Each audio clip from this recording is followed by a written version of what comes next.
From the neon-lit chaos of Los Angeles to the gothic glow of Las Vegas, this week's guest has spent more than 30 years tattooing nightmares into daydreams. He's the king of Halloween tattoos, a master of the macabre, and one of the rare few who's not just inked skin, but etched a legacy.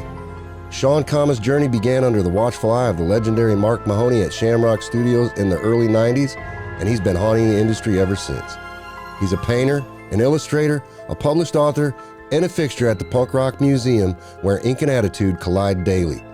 Whether he's tattooing at horror conventions, jamming with bands, or rolling across the country with Raven's Nest Productions, Shaun isn't just creating tattoos, he's curating culture. Halloween isn't just a season to him, it's a lifestyle. So fire up your machines and dim the lights, because this week we're diving into the dark arts with the one and only Shaun Kama. Very nice intro. Thank you for all of that. Is that good? Yeah, that's a great intro. I think that was, just well said, and it encompasses everything that I'm all about pretty much. So I guess we'll let people at home. I'll see you later. That was it. Well, you got a lot going on, and I've been digging into a lot of your history over the past couple of weeks, just trying to prep for this interview. And I told you the first time that we talked on the phone after James introduced us, I was like, it's really odd that we haven't run into each other before now, because we have so many friends in common in the industry. And I saw some pictures of people that you were with, and I was like, man, that's crazy that I've never run into you. But as soon as I saw Halloween tattoos in your email address, I was like, wait a second. I was like, I know Halloween tattoos, because I've been following your Instagram for quite some time and your tattoo work. And so then I put two and two together, and I was like, oh shit, okay, I know who this guy is. That's cool to hear. It's nice to hear that that the moniker Halloween tattoos preceded me. I was lucky enough to. You can imagine that something like that would be sought after. Something as simple as Halloween tattoos as your business name, your LLC or whatever. It just is interesting because you couldn't just get that nowadays. It's too deep. So there's somebody out there just waiting for me to die so they can grab that. They can't live up to your legacy, though. See, that's the problem. Well, we'll see. Hopefully I still got some time to build that further and further substantiate the idea that it can't be done. That's it. It dies with me. Yeah. It should. And so James just introduced you as Shaun. He didn't say your last name or anything. So, I just had no idea who you were, just other than Shaun. So got it. Well, there's no reason other than that initially. I think, it's all right.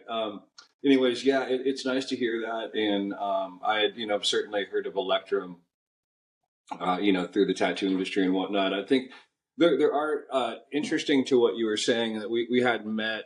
There's a number of people that I haven't met in the industry that have been around me, or we have mutual associates, right? In some cases, friends, but certainly associates, a lot of them in a lot of cases. And I'm not sure what to attribute that to exactly, but I would say that part of it is that as long as I've been in the industry and as many different brands and individuals that I've been able to work with and whatnot, never has there been a time where I've really, I don't even know how to put this properly, but I've always lived kind of on the fringe of the tattoo industry, although being completely absorbed in it all the time. Because I have other interests and other things, it wasn't the only primary thing that I kind of, put my focus on, I think. And as a result of kind of having a wider scope previously too, you just don't run into those people, but you have some sort of knowledge of them existing and what they're all about. I guess. Sure. Yeah, I totally get that. I'm more of an introvert myself, so it's like I'm not the type of person that just kind of goes up to a convention and just introduce myself to someone who I've looked up to in the industry for a long time. I'm more shy in my approach, and I kind of have to meet people by introduction, more or less. So, same. Okay. I'm right there with you, where I've not met a lot of people that I certainly know in the industry. I haven't really met face to face, but I feel that completely. That's cool. And more recently, because I think through osmosis and through longevity, I think and consistency, it's kind of culminated more recently for me to where I am actually meeting and working with many of these people that I've heard about over, the last couple of decades or whatever as they were coming up. One of the things that I noticed with the time that I got into the industry and then started being taken more seriously because I started taking it more seriously is that a lot of those people over the last 10 to 2 decades, 10 years to 2 decades, have many of them have come up to a place where they wanted to be, and so when we met or when we became familiar with each other, say, and maybe didn't even meet, uh, they were kind of in the genesis of what they are now, and myself included in that. So it's kind of a cool time to be meeting everybody because some of these people have been doing it consistently for 10, 15, 20 years, and we're kind of just meeting for the first time, uh, but we're all kind of in the same kind of good place, and um, it's a cool place to be, right now for Yeah. me, with everything going on personally. Yeah. Yeah. Yeah. So let's just get into a little bit of your history and, your introduction into the tattoo industry, kind of what got you interested in tattooing. Obviously you've got a artistic background, just a very broad artistic background, I should say. And so kind of where did that all start for you? You were born in Germany, right? Yeah, well, art, has always been with me, fortunately, in terms of the desire to draw or create, and it just was one of these natural things that you grow up with, and maybe due to your personal desire to do it, as well as whatever your surroundings were encouraging you to continue with that. In addition to being something that you like to do, it's just that art has been the first passion that I ever felt in a natural way in terms of drawing on paper, creating all this kind of thing. And it's I can't tell you why.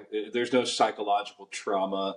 There wasn't something that happened and then like pushed me into being into darker and more obscure and aberrational things. It was just something that was naturally built in.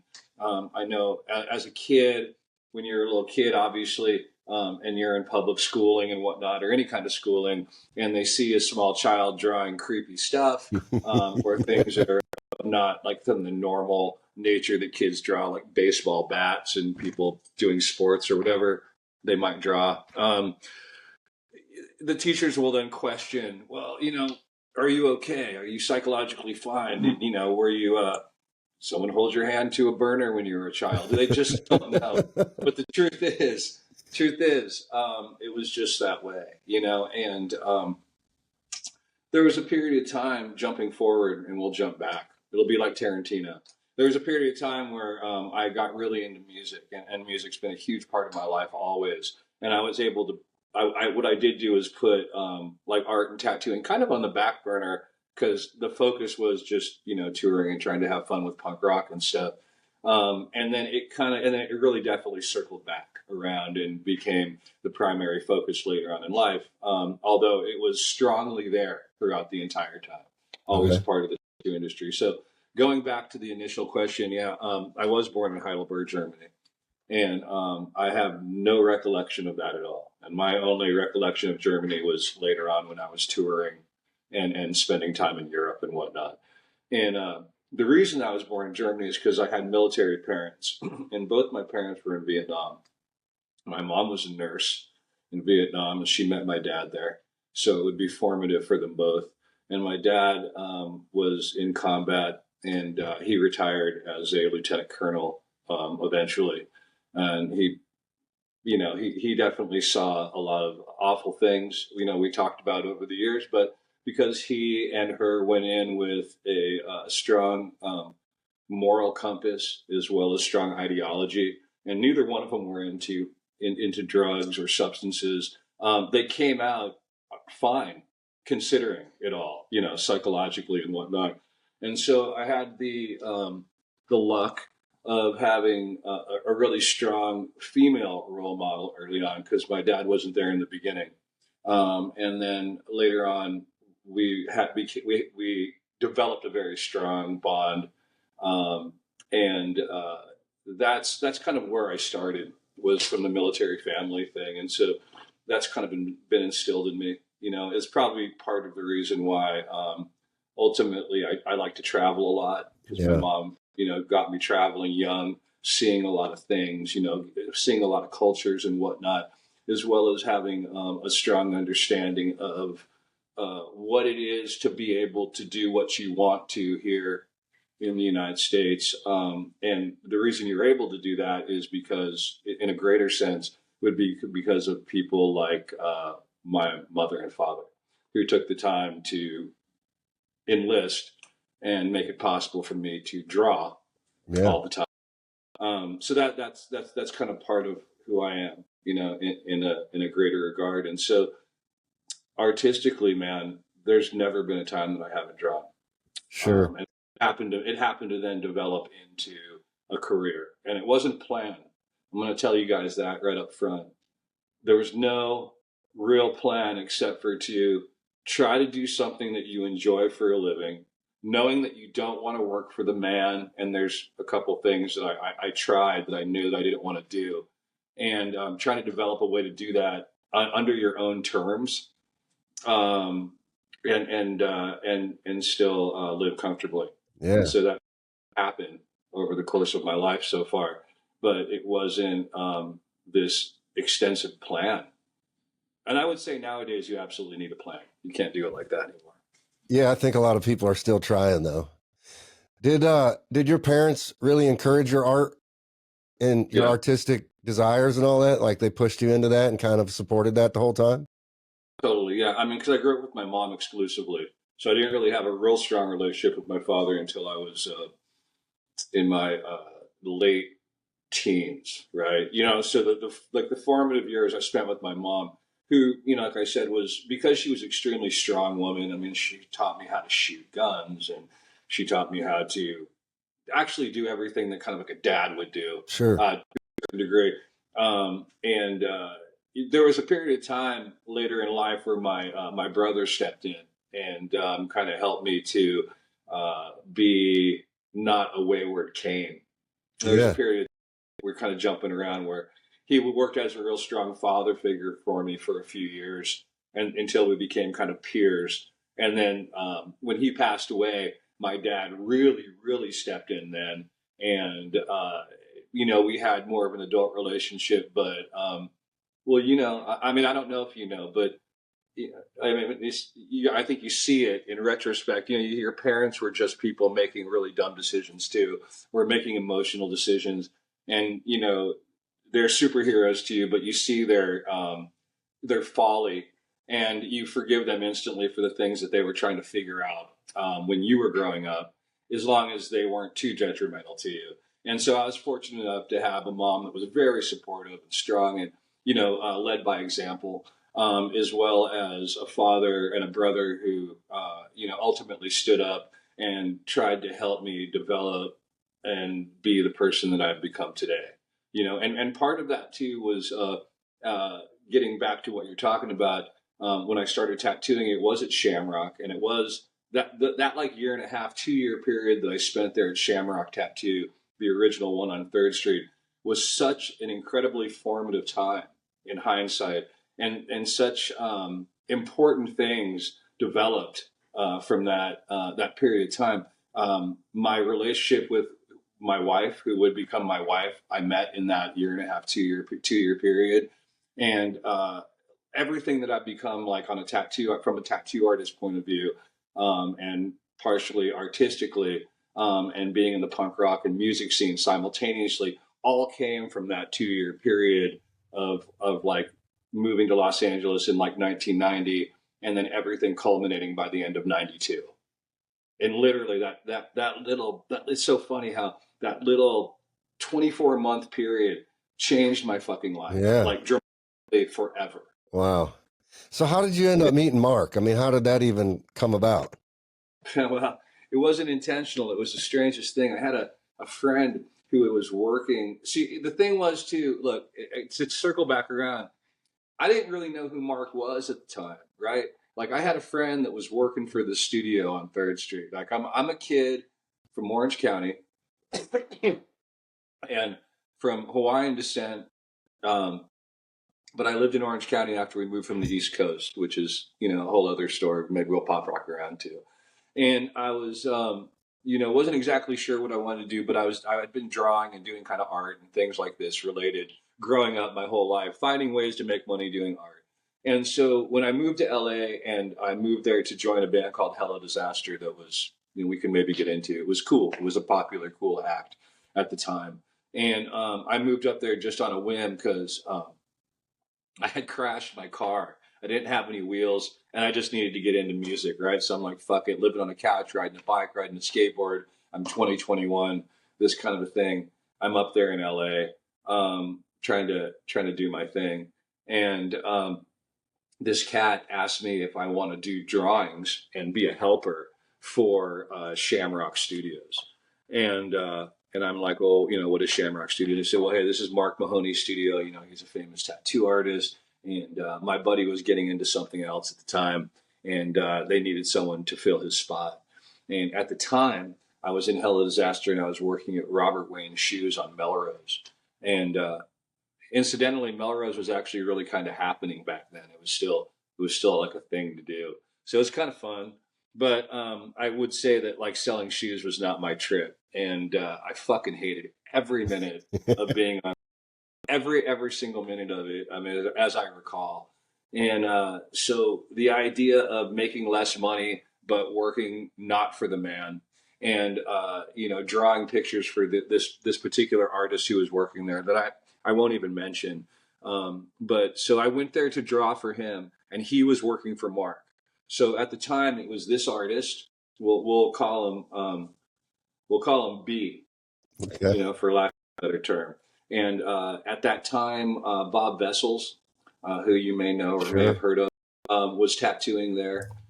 Mark Mahoney was in the back room tattooing, and I met him through this cat B. And, eventually, just trying to touch on Shamrock at that period of time, um, there's this kid named Frankie Walden from Long Beach that was there, who was kind of cool.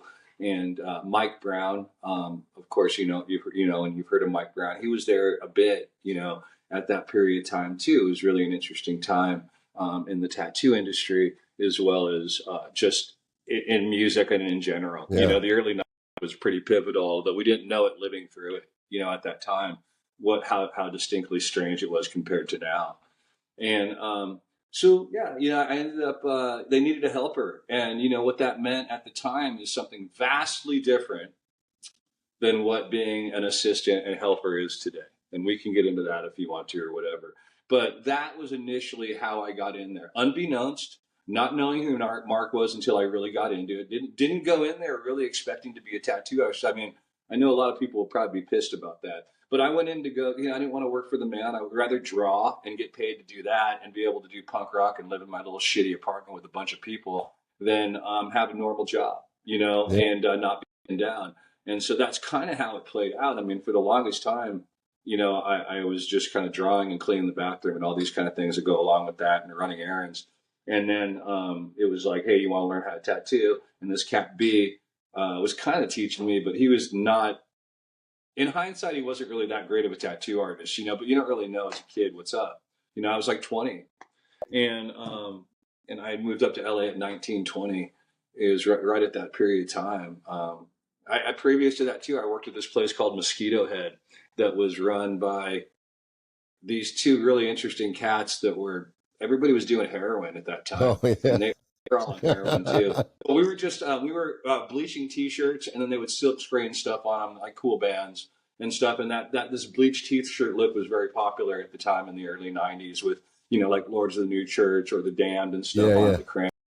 And me and a bunch of people in rock and roll would do that. And this was right before I got in with the Mahoney thing. I was, just trying to keep my head above water in Los Angeles with nothing, And so it ended up, what it ended up happening was about halfway through that, this one cat kind of wasn't around, and he was getting into all kinds of crazy shit in terms of personally. right? The person that brought me in to apprentice and be a helper had a lot of things that preoccupied his time besides tattooing. We can just put it that way. Sure, sure. And so he was busy doing that stuff. And so Mark needed someone to help out. So, I mean, whereas it started as like me running errands for Mark and doing stuff that Mark needed, then he was like, hey, Holmes, come here, let me, and then it's me asking him questions and sitting there and talking to him about stuff. Now, in the meantime, he's showing me how to make needles. Bob Vessels did the same thing. Like, I don't know if people at home really have to even fuck with this at all, but we sat in a little tiny room that had kind of like fairly decent lighting and a small, and you would have these loose needles, different sharps, usually long taper, and you would have a liquid flux, and you would, you make these needles by hand, and you put them on a needle bar, and you get calluses on your fucking fingers, and your eyes burn from the little flux smoke cloud that goes up James Dean, and your right eye is just fucking on fire while you're holding all these needles. And we were making single needles back then, and so I learned how to do single needle tattooing before I learned how to do anything else from Mark. Before I even learned how to do a shader, I learned how to line with a single needle, which was a total trip. Yeah, that's crazy because I don't know. Let me stop and let's get some input from you now. No, I think that's great. I wanna dive a little bit more into what it means to be an assistant back then versus today. I think that was an interesting comment that you made, and I kind of want to touch on that a little bit and just kind of get your ideas around that, because that kind of stuck out to me. Well, okay, so being an assistant today versus being an assistant in the 90s. I can only speak for my experience. All right. I mean, and I've heard that other people during that time had similar experiences myself. But, I don't want anybody at home to think this was just the way it was across the board, because nothing's like that. Right. Now, there were a few people that were there at the early Shamrock with me. Like, I'm going to be careful about which names I drop through this whole thing. That's why I'm, using certain letters and things like that. But I think it's fine with these people kind of to talk about it. So early on at that early Shamrock stage, and I was a little foggy because it was a crazy fucking time. But Tom Tilden, who is still a good friend of mine, who went on to work with Mikey Montoya and, friends with Tommy Montoya, they opened up a shop, a while back, and he was there, and he still owns that shop, man. What the fuck is it called? It'll come to me. I'm spaced out on what Tom's shop is right now. But it's in California. I'm sorry, Tom. Sorry, I should know. Anyways, but he was there in the early days when all this stuff was going on. And so is this guy, Frank Ball, who is still an associate of mine. And he has a son that tattoos and stuff now. It's crazy because it's, generations later. And, these people that you worked with when you were kids, now have families, and people in their family tattoo. It's the wildest thing. And so that was kind of interesting. And so back then, when you were it was more, they called it a helper back then more than an assistant. I think an assistant almost sounds like almost a better term. But as a helper, you did whatever the artist really needed you to do back then.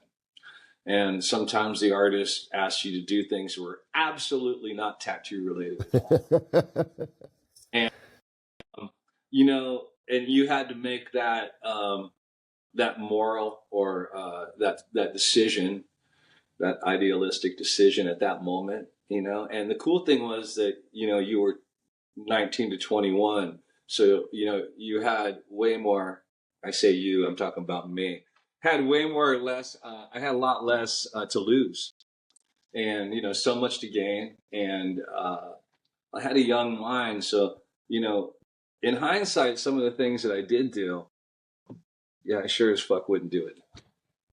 I didn't see any of the danger in some of the things that you would kind of mess around with back then. Sure. But a lot of us were like that, right? Sure. Yeah, it was a crazy time. You're willing to take more chances. Yeah, that was a crazy time for sure. But now, one thing I want to kind of touch on and just get some distinction between is that You're saying helper, like you were a shop helper. You didn't go in there to really learn how to tattoo. You went in there to draw and do some help things around the shop. What's the difference between a helper and an actual apprentice?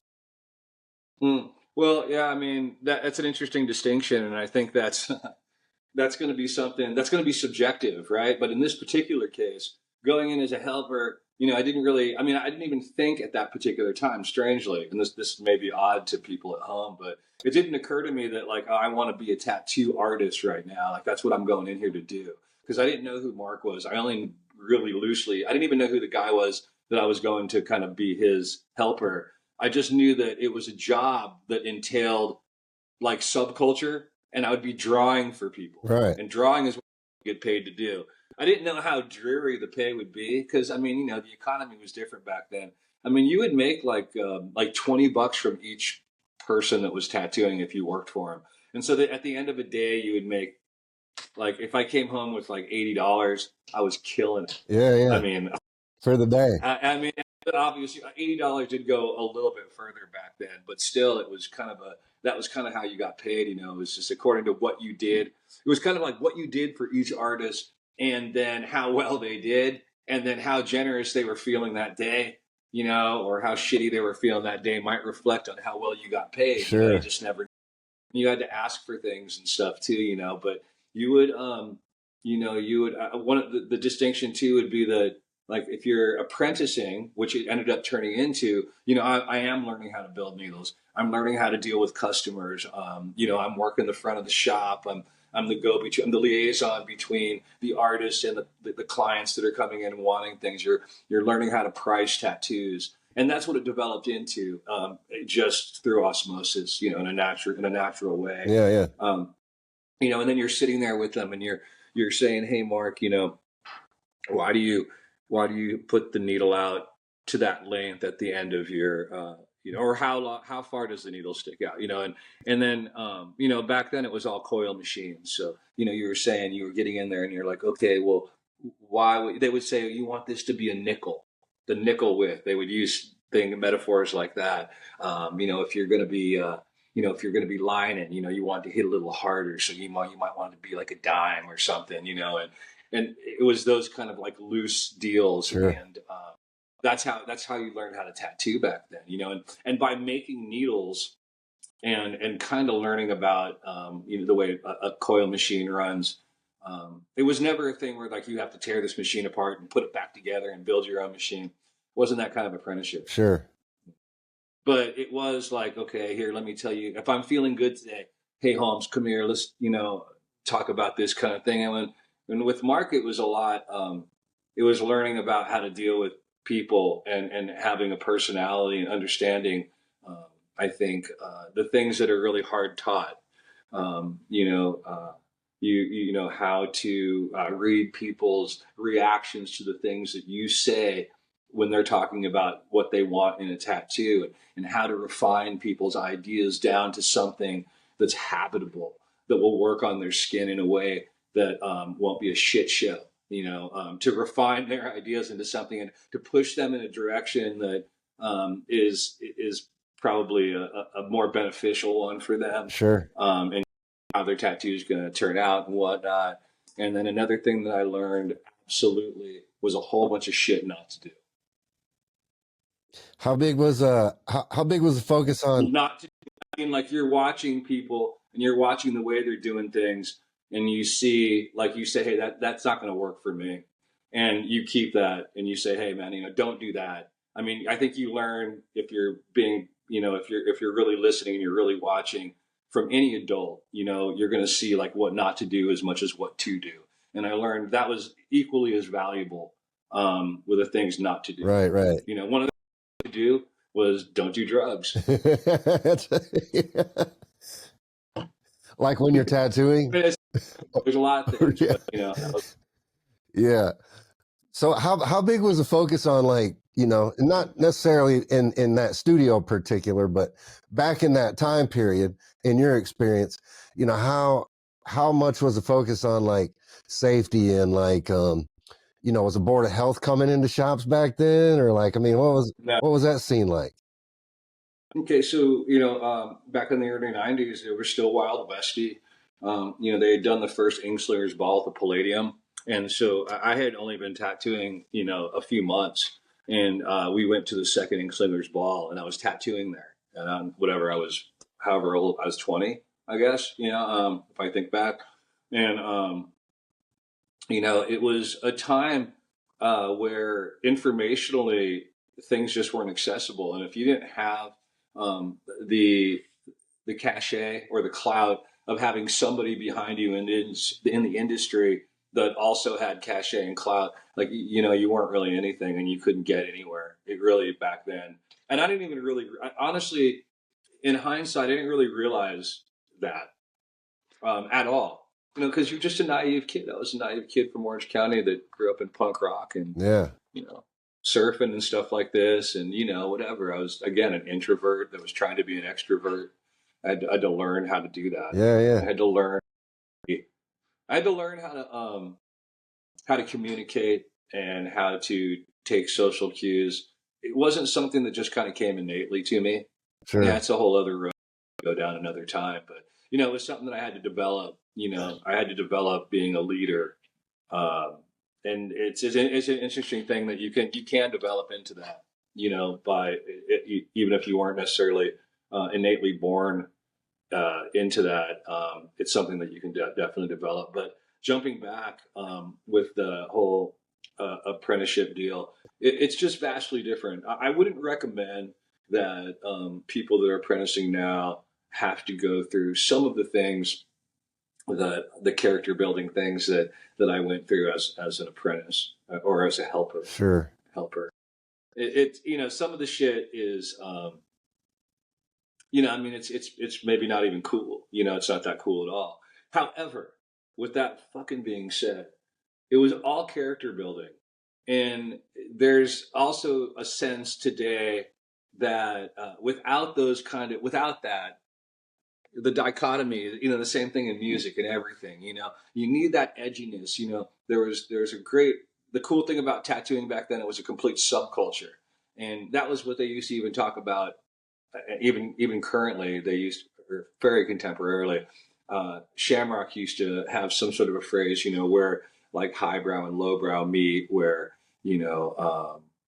subculture and high culture collide, where uh, people are interested in the shadiness Yeah. and the little bit of the seediness and the underground, not the uncleanliness, but the way that Right. tattooing used to be was, the way that punk rock used to be, or anything that was really, really edgy at one time, but because it's become so abundant, so omnipresent that its effect isn't quite the same, never will be, but we have to accept that and find new ways to to value it. Right. Right. No, that's a good Yeah. way to say that So, because yeah, it definitely used to be a lot more mysterious. Now it's a lot more mainstream. So yeah, you sum that up well, I think. they used to use violence. What's that? There was doing and things like Oh that. yeah, yeah. You It were was scared. yeah, totally, absolutely. You know how it is. I mean, if you opened a shop, if you didn't follow certain codes, when I first started out, and I'm sure this was the way it was before that, based on everybody that's ever told me anything about it, especially like Rick Walters, Tennessee Dave, those two people I spent a lot of time with, and they told me a lot. They're, Rick Walters is my tattoo bloodline on the West Coast, for a number of different Yeah, reasons. But the Colonel Todd Mark Mahoney Association puts that together. And the stories that he told me alone about old school tattooing definitely supports what I'm saying now. And basically, when it changed in my eyes was when there was kind of a perfect storm from old school apprentice, old school what's going on, you know, really trying to figure out how to tattoo and wondering if you're getting the right information from people. And because everything's analog and you have to build everything, and even the tattoo industry itself and the technology there behind it, inks and everything that goes along with it, we're in the very infant stages of development. Today they're far surpassed that. But because of all of those things, it took a little longer to learn how to tattoo. And the people that were at the top of their game back then too, um, long standing in the industry, it was a different, things happened way slower at that particular time for a number of different reasons. Sure. And so that's when you see people today that learn how to tattoo pretty quickly and they develop really great skills very fast. It's as a result of everything that's culminated up until now to make it possible for them to do Yeah. that. And what happened was, I think, when things really changed was obviously when it went on TV. And part of what happened during that time, from my experience, is that previous to that, people that got into tattooing didn't really have art backgrounds at all necessarily. I mean, some people did, I did, but not everybody. You could be a tattoo artist and not be an artist, and know Right. that. Right. So as soon as people started getting out of art college at that particular time, where simultaneously there was these early TV shows that were getting the general public to know that tattooing isn't so taboo and that it can be kind of beautiful, and there's a lot that can be done with it. These people that got out of art school and college suddenly didn't have these positions that they necessarily wanted to, or they wanted to make money quickly, but to be in fine art, to be in even lowbrow art, it was a long road to making money. And you would see back then these people like Robert Williams or Coop or whoever you might be looking up to, artists before that, them as these icons. But the fucking road to get from getting out of college to there is so long, you don't even know how you're going to do it. So suddenly you're like, well, hey, I could make $100 an hour, which was kind of the going huge rate back then, tattooing, and put all these skills to work with that. So then suddenly the ceiling on tattooing and what was available to get, to get as far as artistic quality just changed, and then when they hit TV and people saw it change, that started changing the dynamic of the industry. And then because it got popular, people started making a lot of money. When a lot of money comes into it, government starts looking at it. People start don't paying their taxes. They're like, hey, I don't need to do that. The IRS starts looking at it. And then you have different other agencies in the government start looking at it. And things have turned into what they are today, which is a fusion of everything that I just talked about in a hyperbolic situation. Yeah, it's very interesting. I think that's good because it was kind of like it was the time kind of when shops started transitioning from flash shops into more custom art studios, and you can go in and get a portrait of your dog or your mom if you want to, and that was unheard of before really TV kind of took things mainstream, I think too, so. Yeah. And Mark that was a really amazing thing about him. He was a really good artist, like that's where his strengths were. And so, when he was on his A game back then, man, like he was unstoppable, and it was really interesting to be around him. I was very fortunate to have been around him for the short time that I was and learning what I did from him. And Bob Vessels too. He did teach me some stuff. He really taught me about lining. He doesn't get as much credit as Mark, but he's still around doing stuff. I've seen Bob Vessels recently, and he's cool. He's doing all right. Always be grateful for that opportunity. As odd as it was back then, and as many really weird things that I had to get into, I'd be always forever grateful. There's a crazy story that came out of that that maybe we should talk about. Yeah. I know you guys want stories. Yeah, let's do it. And that's the beauty of this kind of conversations are. I mean, I can make it brief, but there's a bit of tattoo history, and I won't get into too many of the details because it can get pretty dicey. But let's just say that the guy that I was tattooing, that I came there to be a helper for at Shamrock, at a certain point, because of a number of different influences, and drugs were one of them. They decided that it was no longer Mark's shop, but it was their shop. And the people that were apprenticing there are going to work for him like it was straight up OPP. Wow. You know me, straight up other people's property for term. And at that time, Mark was in like a vulnerable place as a result of a number of different things that I won't get into.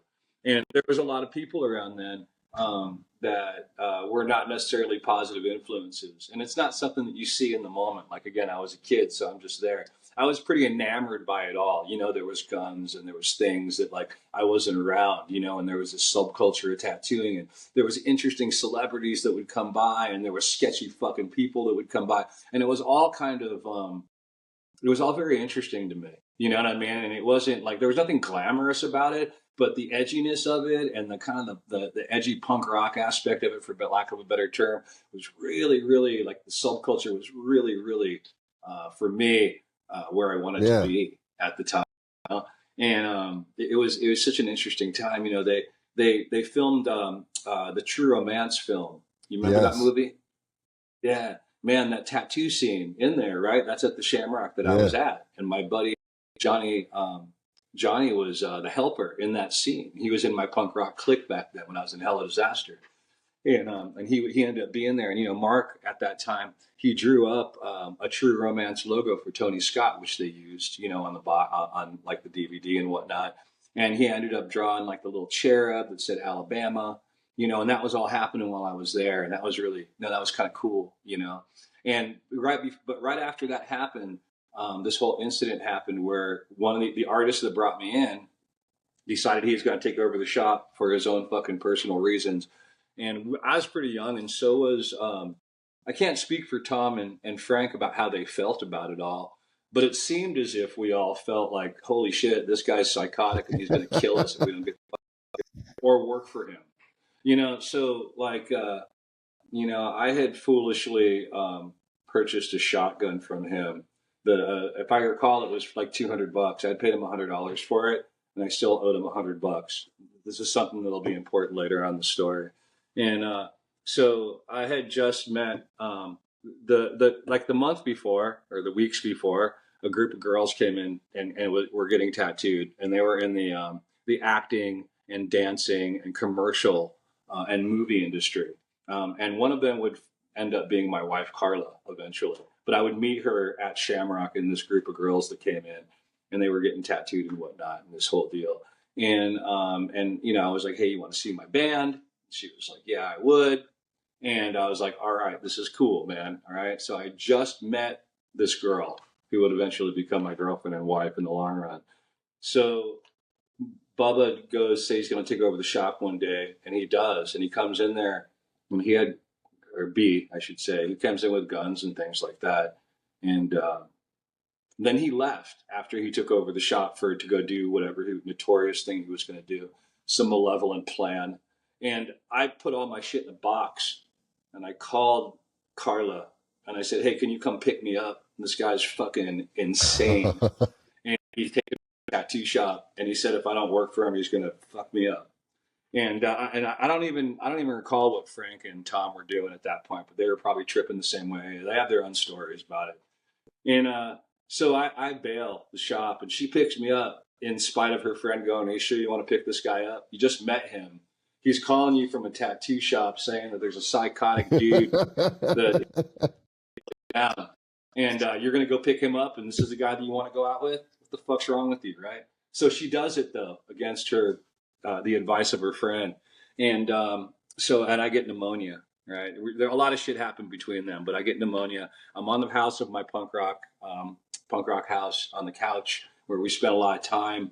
And I get a knock at the door about like 2 weeks later. And I'd been sick the whole time, right?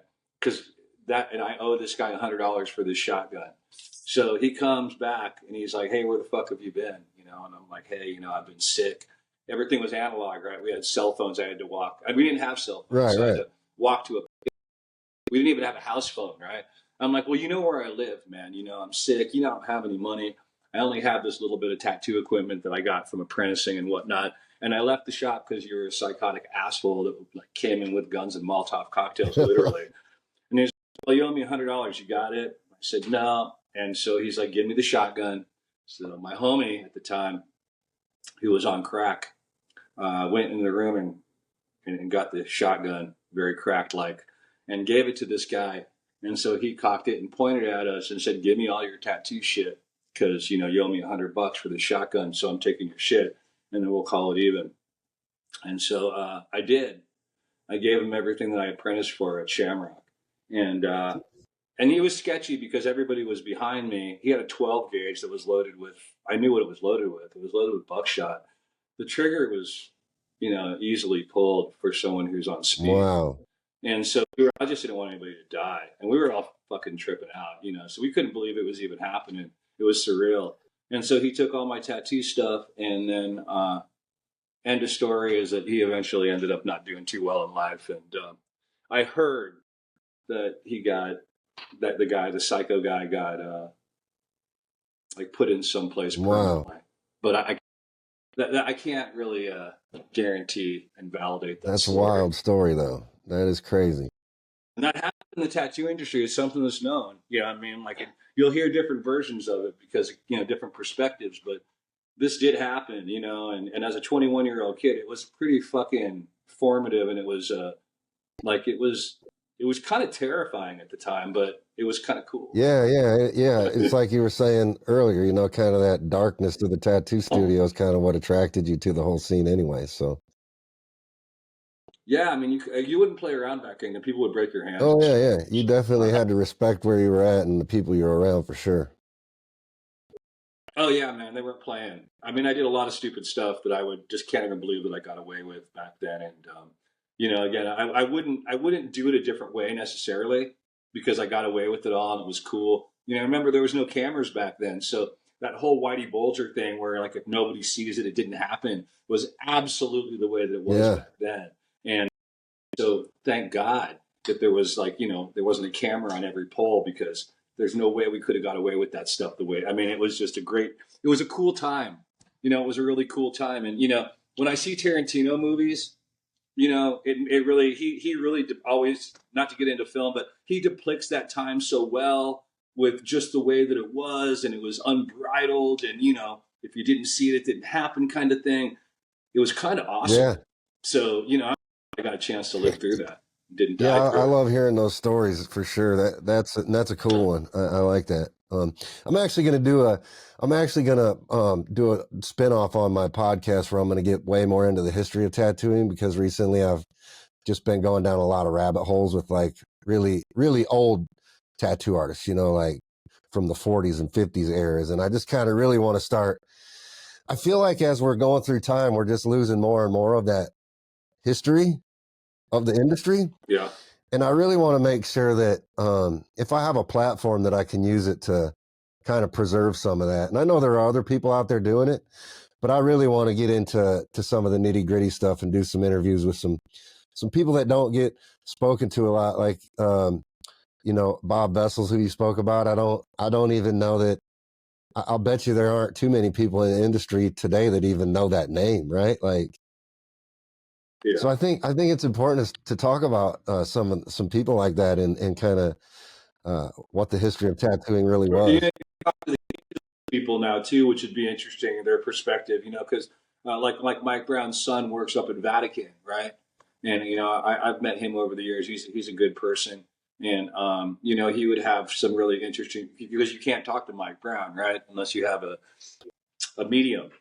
So, but his son might be cool, and then maybe you can get into some of the people that were around that are older, or people that kind of apprenticed during that period of time when I did, because you'll have, like Tom Tilden would be a great example.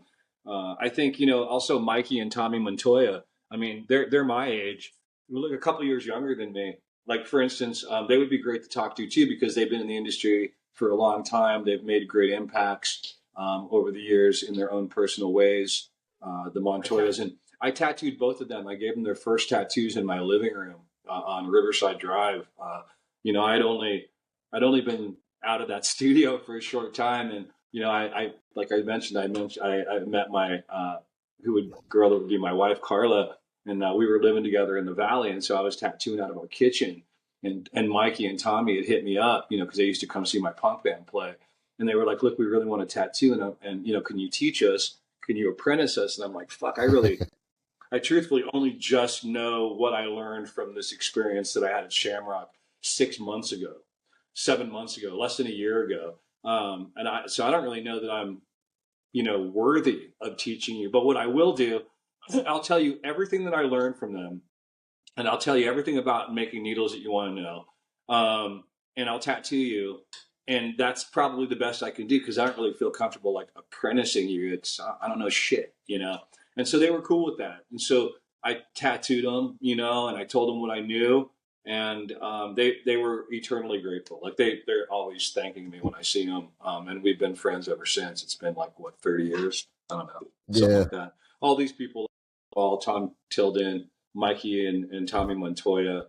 There's a number of people that I'm not really registering right now, but they're all from that era. And, you know, we kind of know each other as associates. Yeah. And then for the record, you know, the story you told about meeting your wife and her picking you up at the tattoo studio. I think that's the way any good love story kind of starts, anyways, right? Mhm. This one certainly did. I mean, you know, I mean, look, they came in with, you know, I wasn't even a part of that whole scene. Like it was a whole scene that I wasn't experienced. Like it was, I don't know if you've ever seen that film Valley Girl, but it was very much that in a kind of metaphorical sense too, because it was the punker guy, the slim punk rock guy with spiky hair that thought he was the most subculture fucking dude ever, right? You know, and was just the edgiest edgy because, you know, you're 2021, you think you're the edgiest. At least I did. And then I met this really, I met this girl with a pager who at the time, I mean, like it seemed like only doctors had that if you were a brain surgeon or something. But, you know, she had a pager because she was a working dancer professionally. And she was doing jobs and she was in the commercial industry. So, I mean, she really had her shit together. I lived on a couch in a punk Yeah. rock house. So it was, I mean, it was straight up like, you know, her friends meeting my friends. My friends were bush diving and doing, you know, drinking PBR and were dog patch winos and stuff. Not something I was, but the group that I Sure. hung out with. And so, like, it was definitely clash of the cultures back then. And it was funny because when in hindsight, you know, I thought we were so edgy and, you know, oh, you guys will never really quite understand it and whatnot. And to a certain degree, it was a little bit like that. But it was really that they had their shit together more than we did. Yeah. And, you know, it was like it was cool to have nothing, but that's just how it was, you know. And then, you know, of course, it was like their friends were like, "You're crazy for dating fucking people and going to this punk rock house. We never hang out in this kind of environment. You know, you know, we have friends that are in shows on Yeah. TV and stuff like that, and we're friends with, you know, the Zappas and this kind of a thing. You know what I mean? It was like this kind of other cool stuff about Shamrock about that time to time music and was Eric from um, what came in early on with his Tommy Boy tape and was like, "Hey man, I got this new band, and we have this new single coming out, and the single's called Jump Around, and I want you to hear this tape, Mark. It's cool because Mark used to tattoo Eric all the time, man, you know, and you know, and that was like the very first House of Pain shit, you know. So this was like, you know, House of Pain, whatever that album probably came out in like Yeah. '92 Yeah. or something. I don't know, somewhere around that time. But yeah, he would come in, and you know, we were listening to that on demo tape back before it even came out. And we were like, wow, that's just fucking cool. And me being into punk rock at that time, the only hip hop that I could really relate to was the early hip hop that, you know, that came out of New York, that was like Public Enemy, and well, actually, that's not true because at that time also like just prior to that, NWA came out, and that was the hardest shit that I had heard when it came out. I was straight into punk and metal, but it fucking blew my mind. I had never heard anybody saying shit like that at all, and I was still living in Huntington at the time. This is kind of leading up to the hip hop aspect of things. So, I mean, out of Shamrock came a lot of interesting things. There's a lot of other people that I haven't even mentioned that would pop by all the time. Like Leif Garrett, when he, you know, after he was successful, but before he was whatever he is now, you know, just living. I remember he came in all drugged out and tripping, and he broke the shamrock on the wall, the neon shamrock. He Oh knocked it shit. off in like an accidental frenzy. He was fucking around, and it was like just like, you know, that silence Yeah. fell on the shop, like it was a cardinal sin, and he was like shamed for doing that. It was like, oh, you know what I mean? You can imagine Shamrock Tattoo, Irish, Mark Mahoney. You know, you come in, you break the thing that says Shamrock, and it's a Shamrock. And you've just done the. I mean, shit, man. You know, you're condemned to hell for Yeah, Shamrock. that's some bad karma. Anyway, so it was just an interesting time. So it was very Valley Girl. I did meet my wife there. So I got my tattoo career and my artistic career out of that. Music kind of, like I was saying, kind of started off there and kind of bustled up. And like I was saying with House of Pain, I thought this was really old school hip hop. I'm like, wow, this sounds pretty fucking cool, because a lot of stuff that was going on right there I wasn't really Sure. relating to. But this sounds, and it has big, big, big 808 beats. I'm like, this is cool. They're catchy hooks. They wrote good choruses, and there's dope 808. It reminds me of like Bomb Squad stuff from like Public Enemy. I can relate to this stuff Yeah. I'm in. Certain music Yeah, hits you yeah. like that, and genres. But at that time, punk rock was kind of like on a kind of a downslide, and there was nobody saying anything as hard as NWA and Public Enemy at that Right. particular From a time. political standpoint, for sure. Yeah. Just in terms, yeah, from a political standpoint, and just what they were saying and how they were saying it. You know what I'm saying? Like it kind of I believe that, even though it was I believed it especially, but I know part of it was shtick. But it was it came out harder, and it came out as real as things that I think are super real. So, for instance, when I first heard the decline of Western civilization back in the day, and I heard like the Circle Jerks for the first time, or this kind of, or the Adolescents for the first time, these kind of things. When I heard Johnny Cash for the first time, these things that were really instrumental. It was we used it was punk and we'll just use that term. It was because nothing was like that. They were saying what they wanted to say. Like when I heard Waylon Jennings for the first time, and the shit Yeah. that he was saying, I'm like, that's fucking punk. You guys are super punk, man. Before punk was even a thing. And so that's why when I got into that early hip hop that was kind of New York, and it got a little harder. It was, it wasn't so dancey and stuff. I was completely blown away. I'm like, man, this is heavy. This is some heavy shit. I heard other things that came later that seemed really heavy. When I heard Blood, Guts, and Pussy from the Dwarves for the first time, it was at the same time that I was listening to the Black Crowes for the first time and early Nirvana, like Sliver. And I was like, wow, these guys are fucking gnarly, like Yeah. NWA. And ironically, Blag's been a friend for a long time, and I booked tours and toured with them. But they were actually listening when they were fucking recording Blood, Guts, and Pussy. They were listening to Straight Outta Compton. Really? Yeah, that only Yeah, validates what yeah. I'm saying. It's interesting because I think a lot of people really don't give enough credit into the genre crossovers in music the way that they should. Like everybody likes to draw these lines in the sand, and they're just like, oh, hip hop, or oh, rock, or oh, country, or whatever the genre is. They don't realize how much influence each one of those genres has on one another. So it's interesting to hear you talking about that. I can't agree with you more. No, I think you're absolutely right. That's a great observation. And the cool thing nowadays, that's exactly what's happened though. It's gotten it musically and with tattooing, with everything, right? Because you have so much of it, and it's been happening for so many decades, and there's been there's so many generations involved, and things that you wouldn't believe are classic rock are classic Yeah. rock now. And what's happened, music is this amalgamation, just like tattooing and art and everything. Everything's crossed over, and you know.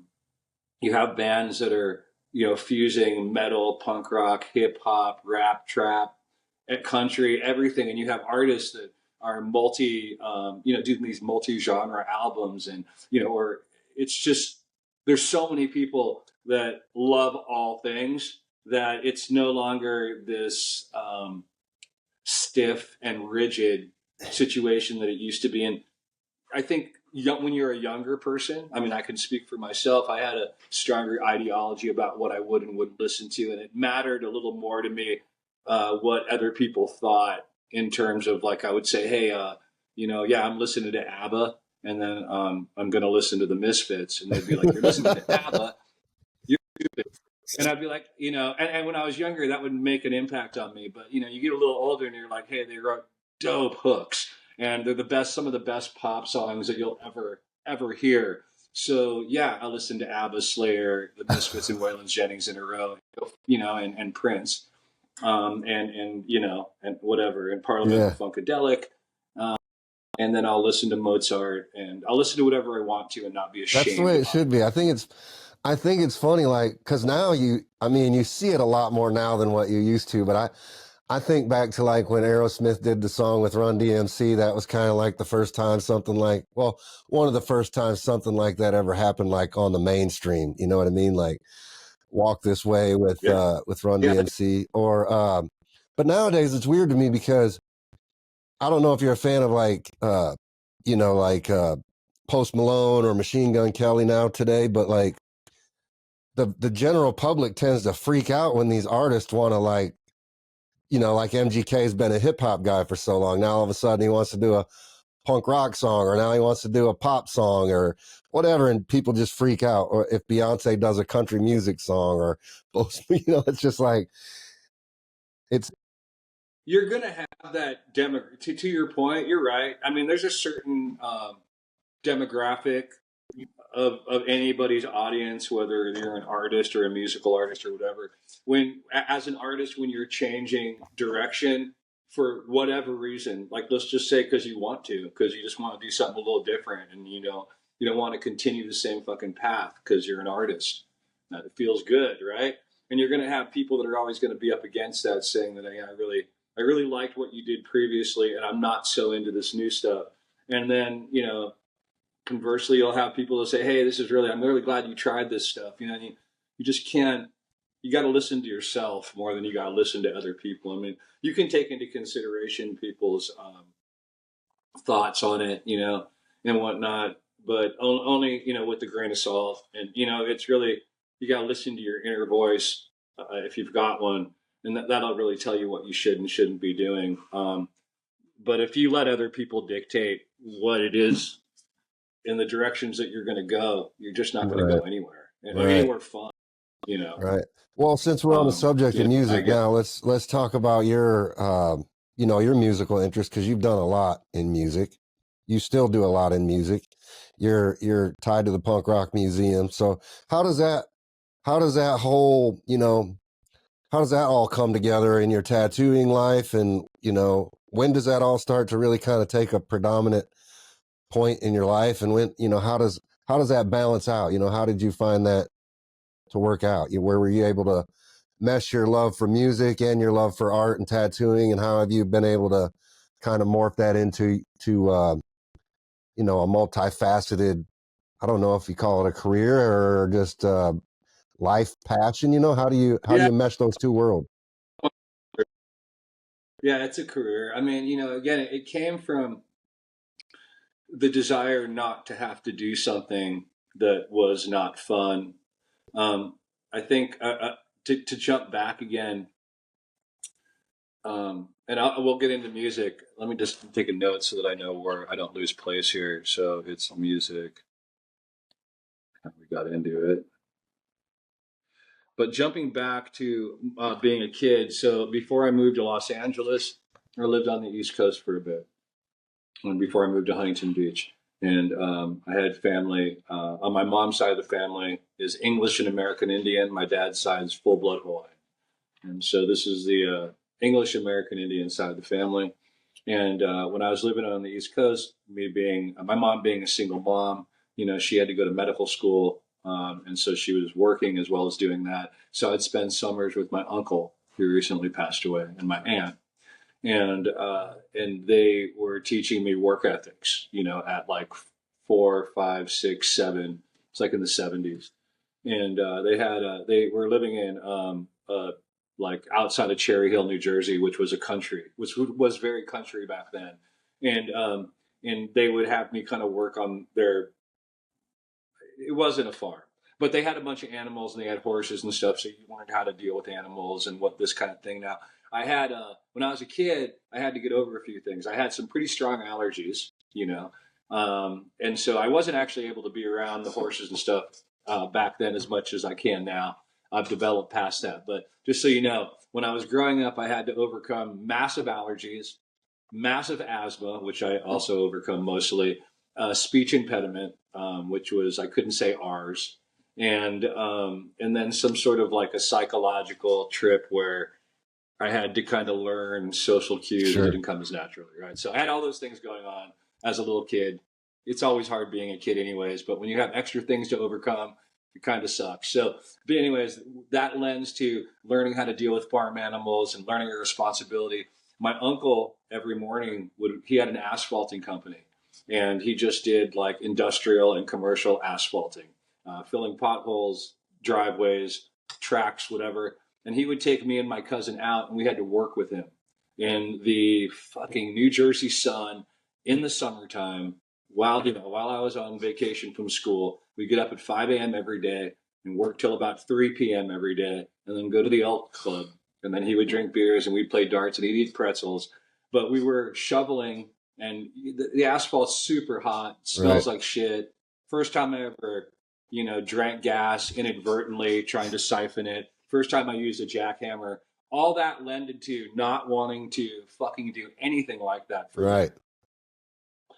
Which is why I got into art. And I'm like, I got to keep drawing because this is Right. not what I want to do, you know?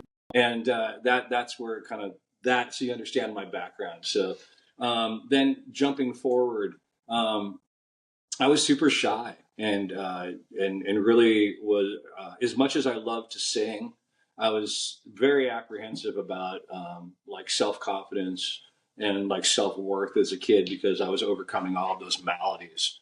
And so I didn't really have the courage to do that.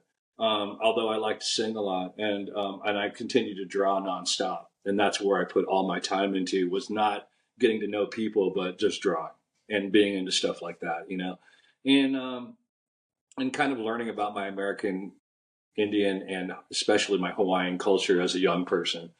And then, man, there's a certain point where I got those punk albums as a kid. And my mom was always very into music. We would listen to Supremes all the time on the East Coast when we were living there. People that babysat me, all the Motown. I got way into Motown, Nina Simone, and all those kind of things, and that whole generation of Detroit music. And then I had some cool people in my life that were like maybe the kids of people that I would visit, or friends of my mom, kids of my mom's friends who were older. Then they got me into a bunch of other cool stuff, like all the '70s music that was kind of coming out, and whatnot. I remember Manfred Mann's Earth Band, the cover that they did, that Bruce Springsteen wrote of "Blinded by the Light." That was a popular song when I was like a real little kid. And I remember really loving that. When you're a kid, you don't know why you like things, but that was an inspirationally cool song. And then suddenly, when I finally moved to the West Coast from the East Coast, all of a sudden people turned me on to the Ramones and the Cramps right away, and continued to listen to all outlaw country, through that time. But I got the Rodney on the Rock Volume 1 and The Decline of Western Civilization. And at that time, a bunch of punk movies came out that supported that, like Another State of Mind and other films like that. A little bit later on, Return of the Living Dead came out that had for me, one of the best soundtracks. And it was again, one of these, a very formative film in terms of like wanting to be like somewhat the people in the film, and it represented my era of punk rock and music to a really strong degree with the soundtrack, and got me really into film, because when I was a kid I wanted to be a special effects artist like Rick Baker or Rod Bottin. Yeah, I can Looked into see that. doing that actually. They pushed me away from doing it because they said you can do it at 16. You can come in next year if you want to do it, but you have to dedicate your entire life to this exclusively if you want to do this for a living. And I think that deterred me as a kid. Jumping back again, another really formative reason that I got into art too, and was really cool, it was really supportive, is that when I would go on the East Coast, when I'd go visit my grandpa in Great Barrington, Massachusetts, at that time, Norman Rockwell's house was in his town right there. And the Norman Rockwell Museum at that time, there was just like stanchions with velvet ropes in front of the paintings. So, I mean, you could get up, this is like the mid '70s, so you could get up as close as you wanted to these Norman Rockwell paintings and look at all the brushstrokes and stuff, and then step back. And that's all I had to do in Great Barrington, Mass in the summertime, besides getting lost in the woods and whatever else you do, with no cell phones. So I would go and just be enthralled with Norman Rockwell's art, and he was one of the very first inspirations for me to draw and to paint. I know you can't see it in my art really, probably much, but he was certainly a huge inspiration, as well as Frank Frazetta and Boris Okay. Vallejo. And then later on, I learned about Bernie Wrightson, and then I jumped back and I learned about Jack Kirby and everybody that came out of there, and all the Mad Magazine artists, and like all of that stuff very much instrumentally created the style that I not only tattoo, but especially what I draw today. Like all that stuff kind of culminated into what made me happy, the Yeah. artist that I am. But hearing all that punk rock, that changed my directive. And I'm like, now I want to have confidence. So I started doing backyard parties in Huntington Beach and in LA as a kid, and doing cover songs, doing Sex Pistols songs, or, doing an Agent Orange song, or like, picking like a Johnny Cash song and speeding it up, and this kind of a thing. And, from about like 18 to about 35,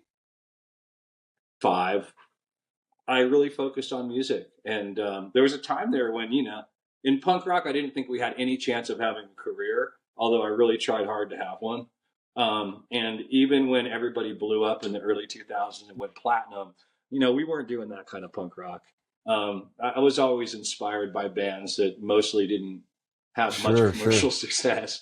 And oddly, but I always just liked that kind of thing. So I probably emulated that quite a bit. I was a huge Lux fan, Iggy Pop fan, like Stiv Bators. These were the performers that I wanted to be like. Um, they're all very iconic, but I don't, I wouldn't give it up. But it's not like I was admiring and looking to be people that were like multimillionaires and extremely successful. And I Yeah. never looked at it that way. But in hindsight, that's really the truth. I mean, fucking, see, it's like a crime that like a band like Monster Magnet wouldn't be more popular today. And they're one of my favorite like Yeah. rock bands, because they pull from Jack Kirby comics and comic book lyrics kind of thing, but they're kind of like Hawkwind, Lemmy's first band, but with kind of Sabbath tones with a spacey trip. They almost have that desert scene, Yeah. but like in space, like Kaya's space. But they're like fucking. Not everybody knows who they are. I mean, people know like one song. I'm always a huge Misfits fan. I just love that dark, iconic kind of vibe. And until recently, they didn't make any money. The Cramps, legendary. But if you nowadays, I would say more people know about them because of Goo Muck being on the Yeah, yeah, Wednesday yeah. show, right? But prior to just like last year or 2 years ago, you could ask like 10 people on the street who the Cramps were, and like one might tell you, I know who they are. And so that's the kind of music I made too. So even through the 2000s, when punk rock was actually making millions and millions of dollars, um, I was not. We were having fun. We had lots of cool independent labels. We got to go to Europe. We played with lots of cool bands. We toured. We did lots of really fun stuff. And I did a lot of it myself. Like it was very self Right. motivated. Um, and I booked for Tang Records for about a year and a half, 2 years. So I booked a bunch of tours for punk bands. I mostly set up all of our shows initially because out of necessity. Back then it was book your own fucking life, and you had Flipside as a Bible, and you had Maximum Yeah. Rock and Roll as a Bible, and I had Thrasher as a Bible back then. So to try to get in and on and the cover of and be a part of any of those were about like the extent of success. And I mean, I always tried to get us money and always tried to get us as much as we possibly could. And again, we did a lot better than some acts and a lot worse than others over the years in Los Angeles with the different bands that I did. But we were lucky because we always had people that would like, when I look back, like you never got on majors, but we always had really cool independence. Like, I guess I could always talk people into, and with not just talk, but through action, through music, through tenacity, through excitement, through like just this is going to be great kind of vibe, positivity. I was always able to get people to support the things that I was doing, to some degree, right? I was never left like with only my own devices. And I have to be very grateful for all of those people who stepped up and put whatever amount of money they had behind whatever I was doing, because wasn't really a good Right, right. investment, I mean, in terms of like, Yeah, yeah. the ROI, but they believed in it at the time, and so did we. And I think that's really cool. Later on, I got into writing a little bit more like dark alternative country, rockabilly stuff that I thought might be possibly more accessible to other people. In hindsight, I can see where it may not have been, because I still pulled from all of those same kind of influences, but just amalgamated it into a more of a maybe semi more digestible, but still with a lot of the same fervor. So I don't know. There was a certain point, buddy, where I decided at about 35, I knew that if I'm not going to make an undisclosed amount of money a year doing this, then there's only so much effort I can put towards music versus art and the other things that I need to be a responsible adult Yeah. make my wife happy and have some real the thing was, I learned that I can promote myself as a tattoo artist the way that I promoted a band, and that's what I did early on. And back then, it worked really well because not a lot of artists were doing that. So I would book dates and go out with friends like on the road, and I could actually book it as like tour dates. I mean, you see that happening all the time now. Artists are going, "Hey, my tour dates are this," and they're out there doing expo after expo, and it is kind of tour dates, a tour one. But a long time ago when I first started that, there wasn't many artists doing that would make like a flyer and they would use their own image and their own art. And it was oversized. And then on the back would have like a list of all the shit that they were doing. And I was always ambitious trying to get into not do tattoo expos and try to do horror and creepier stuff that I wanted to do. And so I found that like if I go to the demographic that I'm into, then rather than fighting for a 16th of what the Tattoo Expo has to offer in terms of a demographic that's into my art, I can go to a place where 99% of the people would probably be into it if they trust me. And I can, I can build myself that way without having to, expend all of this energy and trying to hunt down this Sure. very small percentage of people that might like what I'm into drawing and into creating for them. And so that's what I did, like both in music and tattooing and everything that I do now. It's all about not only reinventing yourself and having a strong directive, but it's about creating opportunities for yourself and then inadvertently or actually directly creating opportunities for others. So a lot of what I've done over the last 25 years is make opportunities for other people to get exposure and have money, because not only does it benefit me, Sure. it benefits them. So, you create opportunities for yourself, and so that you don't have to rely exclusively on other Right, people right. giving you things, because it's never. So how did your tattooing career morph into, your love for Halloween and Halloween tattoos, and what inspired you to open that shop and kind of make that your identity? How did that just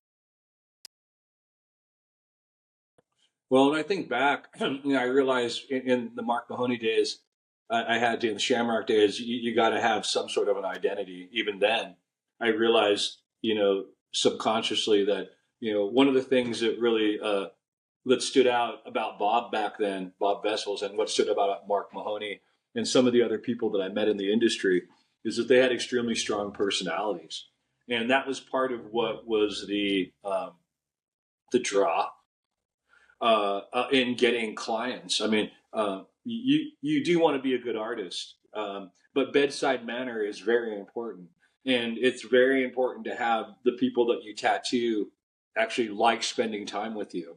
And there's things that you can do to make that a reality, and I learned a lot of that back then from those guys, and so. One of the first cards I had, it said fly tattoos. And I had had this art book that broke down the anatomy of a fly and how to draw it. And I put that on my card. And this is before I even thought about being Halloween tattoos. It said fly tattoos. And that was me like a couple months after I was still apprenticing. I hadn't even done the second ink slinger's ball yet. But soon after that, I'm like, well, what? I was born in October. I've always drawn monsters. My initials are SPK. As a kid, I always Yeah, thought yeah. that was spooky, right? I remember I even had that put on a belt when I was about 5 years old. I drew. It was the neatest thing. I know I'm jumping all over the place, but we'll get back to it about the Halloween thing. But this goes to show. I was about five.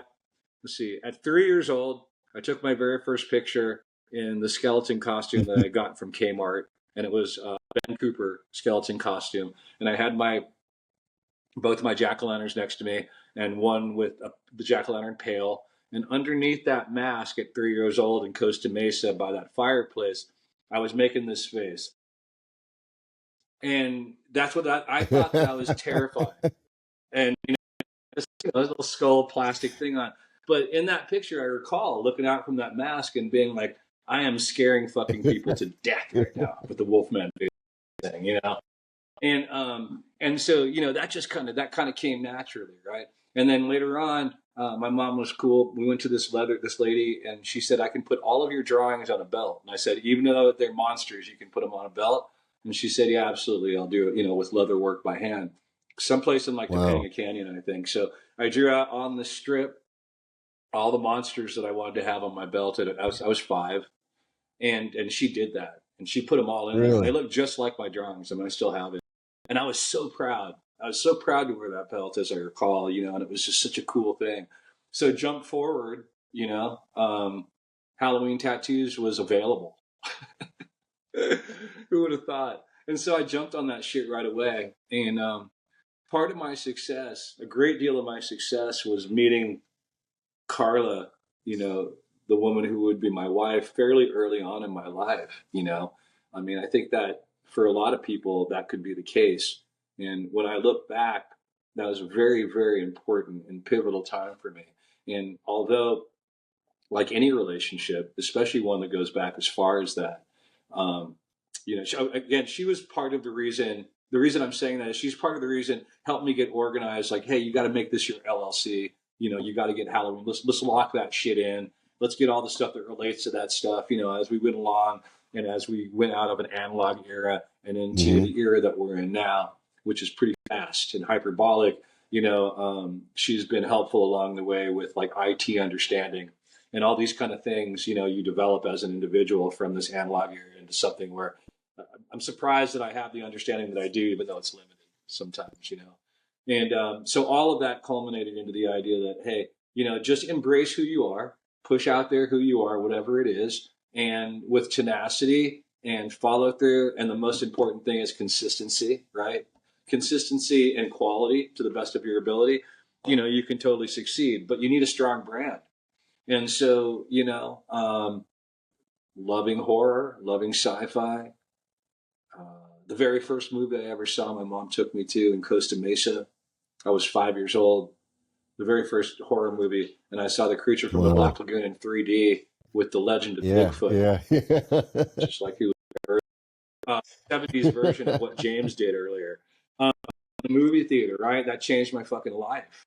So, it was so natural for me just to Yeah. say Halloween tattoos, focus on the way that I want to do things. Even my music was always mostly had like kind of a dark edge to it. Everything, I think what it is that you just try to embrace every aspect of who you are truthfully, and all those things will refine as you get older and you do stuff. Your true essence really doesn't. And so if you're able to find that fairly early and capitalize on it, you're going to live a very like fulfilling and mostly fun life if you've been given the opportunity to do so. Like if you're afforded that because of your position in the universe, it's really great. And I'm very grateful, and I've been very, very lucky to have the opportunities and the people in my life that love me so much. With my mom being Yeah. supportive all the way back. I wouldn't be the person I am today without all of the people that I just talked about, my brother, my dad, the people that have supported me, the friends, the different brands that have been my sponsors, and even in tattooing, have been with me for, like, in some cases, Yeah. almost 2 full decades. These are all the people that have made me what I am today. And without them, I wouldn't be at all who I am. They definitely. I can't thank everybody enough for affording me this really, really I think generous that's life. incredible. It seems to be a pretty reciprocal thing in your life, for sure, from my observations. I mean, I think it's cool to hear you acknowledge all of that and all of those people. But also, I think it's cool to see the impact that you have on them as well. I think you do a lot to enhance people that you have relationships with. So I think that's I cool. do. It's a full. I do. I will absolutely do that. And you can't. The thing about that is it's an interesting lesson too. You have to do things because you wanna. You do, though. As I've gotten older, I have refined who I will help and who I won't. I really went into things with, like, just help everybody. Everybody deserves knowledge if they show some sort of interest. And to a certain degree, that's a little bit true. You got to refine things so that you don't get drained, though. And you also have to refine things because everybody actually doesn't deserve that knowledge. Right. I guess the point being is that with a little bit of confidence and tenacity, and I think, again, what I'm learning these days, more importantly, is consistency. All the people around me are very consistent. And you learn who you should help and who you shouldn't help. Sometimes I've learned recently too that people coming out of your life, things begin and they end. There's things are always going to end. Good times will always end. Bad things will end too. But you have to be thoughtful about who you let into your life, how much you let them into your life, and you have to be thoughtful and diligent about how people treat you through that. People oftentimes take advantage of your good nature, and a lot of times it's inadvertent. Sometimes it's definitely on purpose, but sometimes you're just there so often for people, and you're so consistent that they just expect that you always will Right. be there. And sometimes you have to cut those fucking people right off, Yeah. and you do. It's good to And hear that's you the best say thing that. for. It's good to hear you say that. I feel like everybody needs to be reminded of that every once in a while. I've definitely had to learn some hard lessons that way, for sure, throughout my course. Not just in tattooing, but just in life in general. I mean, that's you're gonna always have those kind of Mhm. people that want to drain your energy. People change. Yeah, I people. mean, look, there's that thing that says people don't change, and there's a certain truth to that. But people do change too, and when they go through different parts of their existence, whatever's happened to them, um, it's the thing is, it's like your expectations are the bigger problem usually, and I have to learn that, a lot of times over and over again. What you expect from people and what they offer you are two separate things, and I'm pretty harsh about that. And I expect people to be harsh with me. I've done things in the past that didn't sit well with people, and they've written me off, and I've deserved that. And so, and that's a good lesson to you. Don't fuck around. It's really important that you create lines in the sand for yourself too, on a business level, on a personal level, and know that you got to have a strong ideology, and that you got to stand your ground oftentimes. And a lot of times, at least in my experience, is that even when there's a misunderstanding, in time, things work their way out. And I usually go with my gut feeling now, and I will apologize later if I'm wrong, versus being subjected to, like, the inadequacies and the bullshit that might occur. Like, I'm going to read into it before, and I'll speak out my mind, and I try to cut that bullshit out real quick now, because Right. I offer a lot as a friend, a companion, and as someone who's creating events. I give a lot, and if I expected that same from everybody, I would be every day disappointed. Right. Right. Absolutely. Every day I'd be disappointed. You Absolutely. got you got to you got to limit your expectations to other people, but what sometimes it's reciprocated. It's cool. I don't do it for reciprocation all the time, but sometimes it's nice to be acknowledged, for the opportunities that you've given other people for so many decades. Um, and that's really what you get sometimes. Yeah, I feel that. I feel that. Maybe that's all.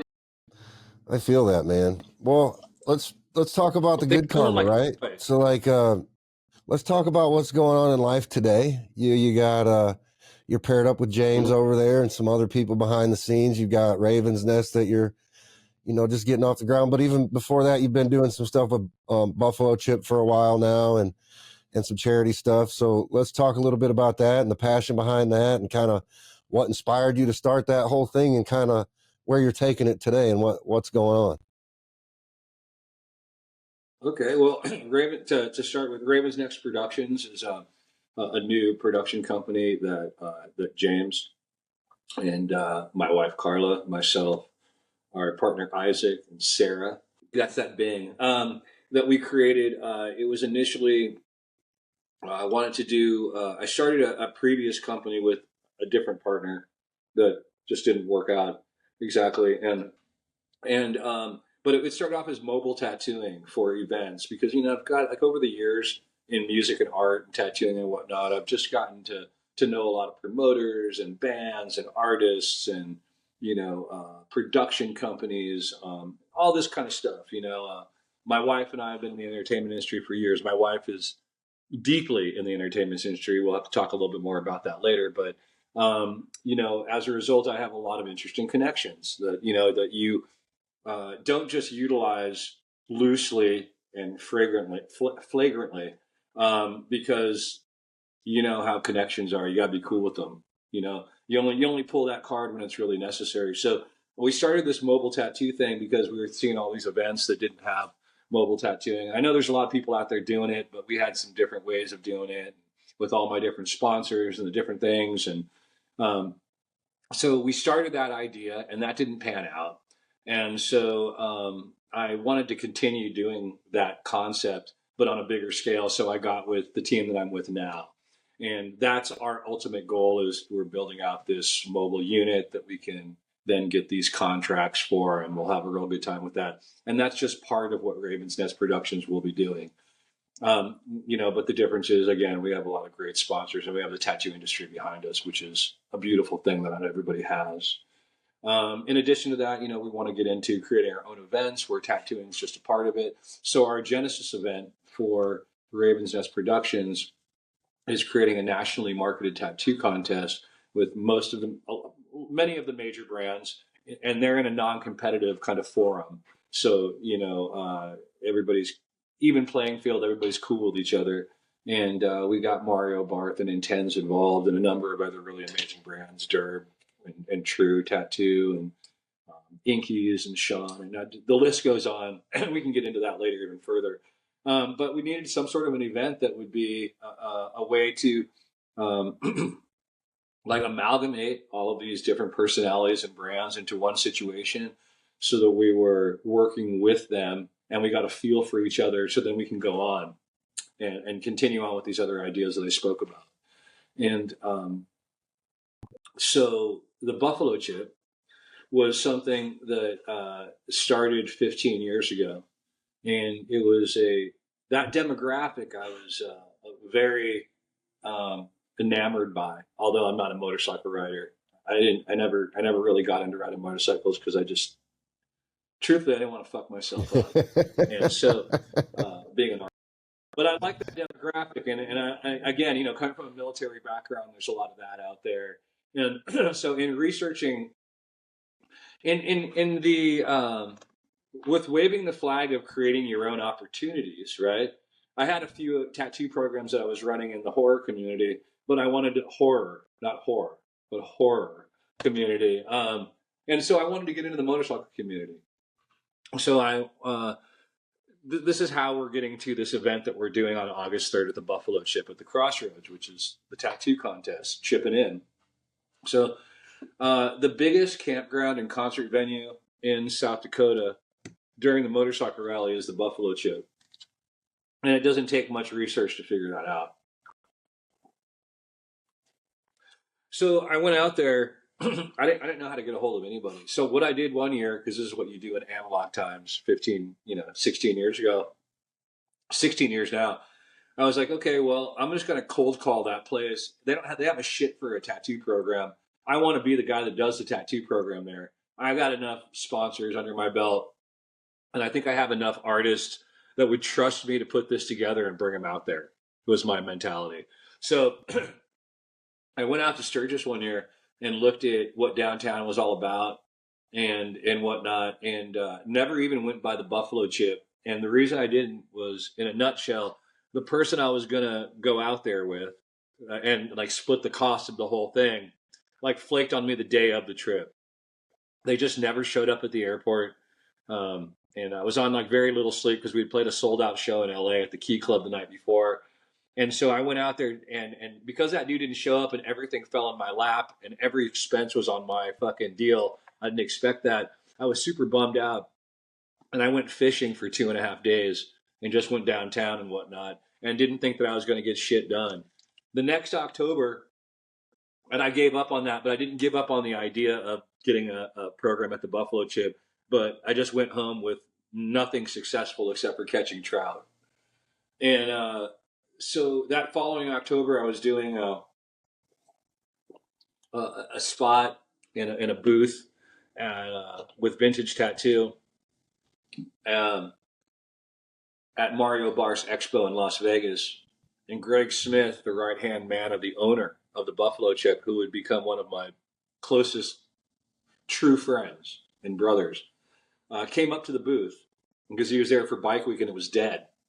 And he had been, ironically, in the search for someone to create a comprehensive, real tattoo program for the Buffalo Chip because he believed in his heart that that's what was missing from the situation out there. They try to make an adult Disneyland where the only reason you have to leave the chip is to go for a motorcycle ride.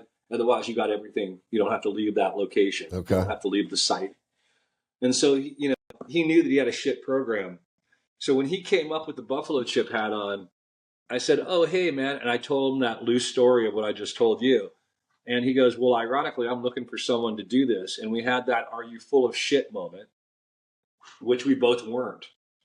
And fucking, it was great. It was just the strangest thing. Like less than a year later, I had the opportunity to work with the Buffalo Chip just from putting it out there in the universe. Yeah, and the stars just Isn't aligned. that crazy?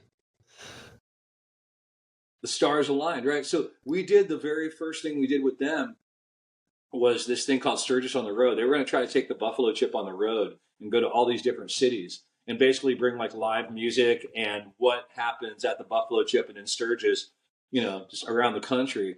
And we were on the very first one, and it was a shit show. Like there was a number of reasons. It was act of God stuff. It rained harder than it ever had in Pennsylvania and Harrisburg that weekend. And it was just a number of things. The production was a shit show. But my group of tattoo artists, in spite of it being something that they never pursued, we saved the event because it was raining so hard in Harrisburg during Sturgis on the Road the first time we were working with the Buffalo Chip that the people that were there were actually stuck in the hangar. They couldn't even leave. And when they left the hangar, there was like in some places 3 feet of water. Wow. It's funny. And so anyways, we tattooed in the hangar and the rain was coming down so hard that it was actually, it was competing with the sound of like Foreigner. Like some like Foreigner or something. Something like that. One of those 70s rock bands were playing it, but the rain was almost louder than that. Anyways, we saved that event. And we made people happy, and the Buffalo Chip saw that. The following year, I did my very first tattoo cafe deal, which was fucking hard. And it wasn't that good, I'll be honest with you. First year stuff out there, I didn't know the scope, brought too many artists out there, didn't have a number of things that I needed. It was definitely a spanking, but it didn't stop me from continuing. Like, your failures are just reasons to continue. Yeah. So the next time you can do better. So now we're at 15 years later, and we're doing this tattoo contest at the Crossroads, the free area of the Buffalo Chip, on August 3rd, and we have Ricky Rackman hosting it. We have Derb running the contest and being one of the judges. Mario Barth will be out there judging as well. We've got a Sailor Jerry, person being out there. We have a couple radio stations locally that are going to be supporting us, but we have a DJ from X Rock coming out there, and they've always been K-Sky and X Rock have been always supportive of my tattoo programs. Thank you guys. Thank you, Kevin, and everybody, and Rambo, and we'll be seeing you soon. So they've always been cool. We have this really great contest, nationally marketed. Inked Magazine is going to help us market it, and we've had some conversations with them. So we're hoping that we work even more directly with them next year. They're going to come out and get a feel for what the Buffalo Chip's about this year, which I'm excited about. And we have Skin and Ink Magazine that's going to come out. Scott's been great with his team, and our discussion has been that they're going to embed with us for like 2.5 days and dedicate an issue to the tattoo program, the tattoo contest, and Sturgis as a whole. So we're going to kind of, very much like about famous them and really like immerse them in the whole experience. And if everything goes the way that we've been discussing, that should be really neat and very cool and a fun issue.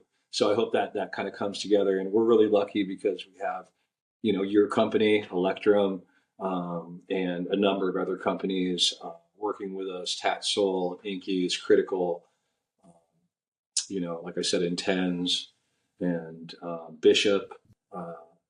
And we have a certain amount of sponsors that are working with me and that have worked with me, as well as new ones like yourself, True, and Electrum on the tattoo contest side.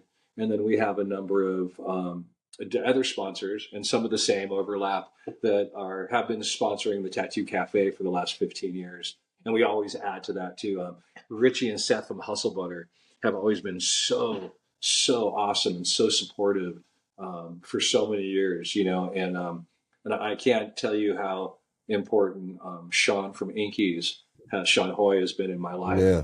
And Eternal Ink too. Tramp and Gina and Shaun Hoy, they were the first people that trusted me as an artist. So I got Eternal as my very first sponsor, like maybe almost 20 years ago, by just being at expos and just asking and trying to always showing up. Yeah. Showing up is half the battle. And there wasn't a lot of people sponsored back then like it is now. And then Inkies too, like they trusted me early on because I was just doing stuff all the time and was promoting them like I was in a band or something. Yeah. And so it's because of all of them that we got what we have going today with, and we have all these brands that trust us, because it's kind of like, you get a couple people to support you, and then you have more people that will say, oh, well, they've been consistent and not full of shit for a while, and these companies support them. They seem credible. They're out there doing stuff. They're getting shit on social media. They do nice work. We want to be a part of that too, and that's just kind of the way things work. It's, again, I think the lesson from all of this is have a plan and be consistently as good as you can all the time. Consistency is key, and that will make people want to work with you, unless you're consistently shit, and then people will not want to work with you. Right. Absolutely. Or you consistently don't follow through. Absolutely. You know what I mean? Like you can not succeed, and people will absolutely respect you still, unless you have a succession of failures constantly. Then you're doing something wrong. But if they see you succeeding intermittently and you're trying different things, and they see you go back to the drawing board with integrity and start again, anybody who's done anything worthwhile will sees that you have integrity and the tenacity and the follow through to be somebody that could be respected and potentially work with, in some capacity. Right. Absolutely. 100%. That's kind of in a nutshell what we're doing with Raven's Nest. I mean, we're really excited about this year. We're really, you guys go to ravensnestlive.com. Go to the website. Please purchase tickets for the tattoo contest. We have 9 categories. It's $15 in advance for the categories. On site, it's going to be $20 when you get on site for the first, second, and third. But the marketing campaign is kind of starting revving up now. We have a video out there. We're doing what we can, but you'll see it revving up over the next few weeks. So we have about 8 weeks until the event. And I'm very excited about everybody that's involved. And I know that you're going to be coming out. I think Tommy's coming out from Tommy's Tattoo Expo. Yeah. This is a good year because it's the 85th anniversary of Sturgis, as well as the 15-year anniversary of the tattoo program. So, it's a fucking great year to be a voyeur and be a part of Sturgis. It's not a great year to ride your motorcycle in Sturgis, unless you want to sit in a queue with a hot engine between your legs. It's a great year to be there. So I'm really, really excited about all of these people coming out. And, the Tattoo Cafe, man, the group of artists that I have are awesome. And, we've brought the standard of tattooing up in Sturgis highly. And I'm not going to say verbatim that I created this trend, but I will say that I absolutely helped create this trend. And that is bringing bringing the top brands and products out to Sturgis, promoting that you're using them to the general public as well as the artists that are there downtown and at the various areas, and making it known that you're using the best brands and the best products, and that you can offer custom tattooing as well as flash tattooing at a level that is not what would be typically connotated as biker, old school biker, and just shit. Because the connotation of biker tattoos wasn't too far off from like prison tattoos in the regard that you're going to get something that's kind of mediocre. You can get that really great custom art now and you have been able to, from the Tattoo Cafe, both shops on side of the Buffalo Chip, for 15 years. We have the arena location, which is a pay to get in location, and that sits at 12 o'clock of the main stage in the arena of the Buffalo Chip, which is about 40,000 capacity roughly. And the main stage is at 12 o'clock. And then we have where the tattoo contest is going to be located, the free area of the Buffalo Chip at the front of the chip that competes with downtown. We have a one artist shop with one assistant there. And the cool thing about all this is that we've always maintained the highest standard of quality in terms of, artistic quality. I always try to pick the best artists.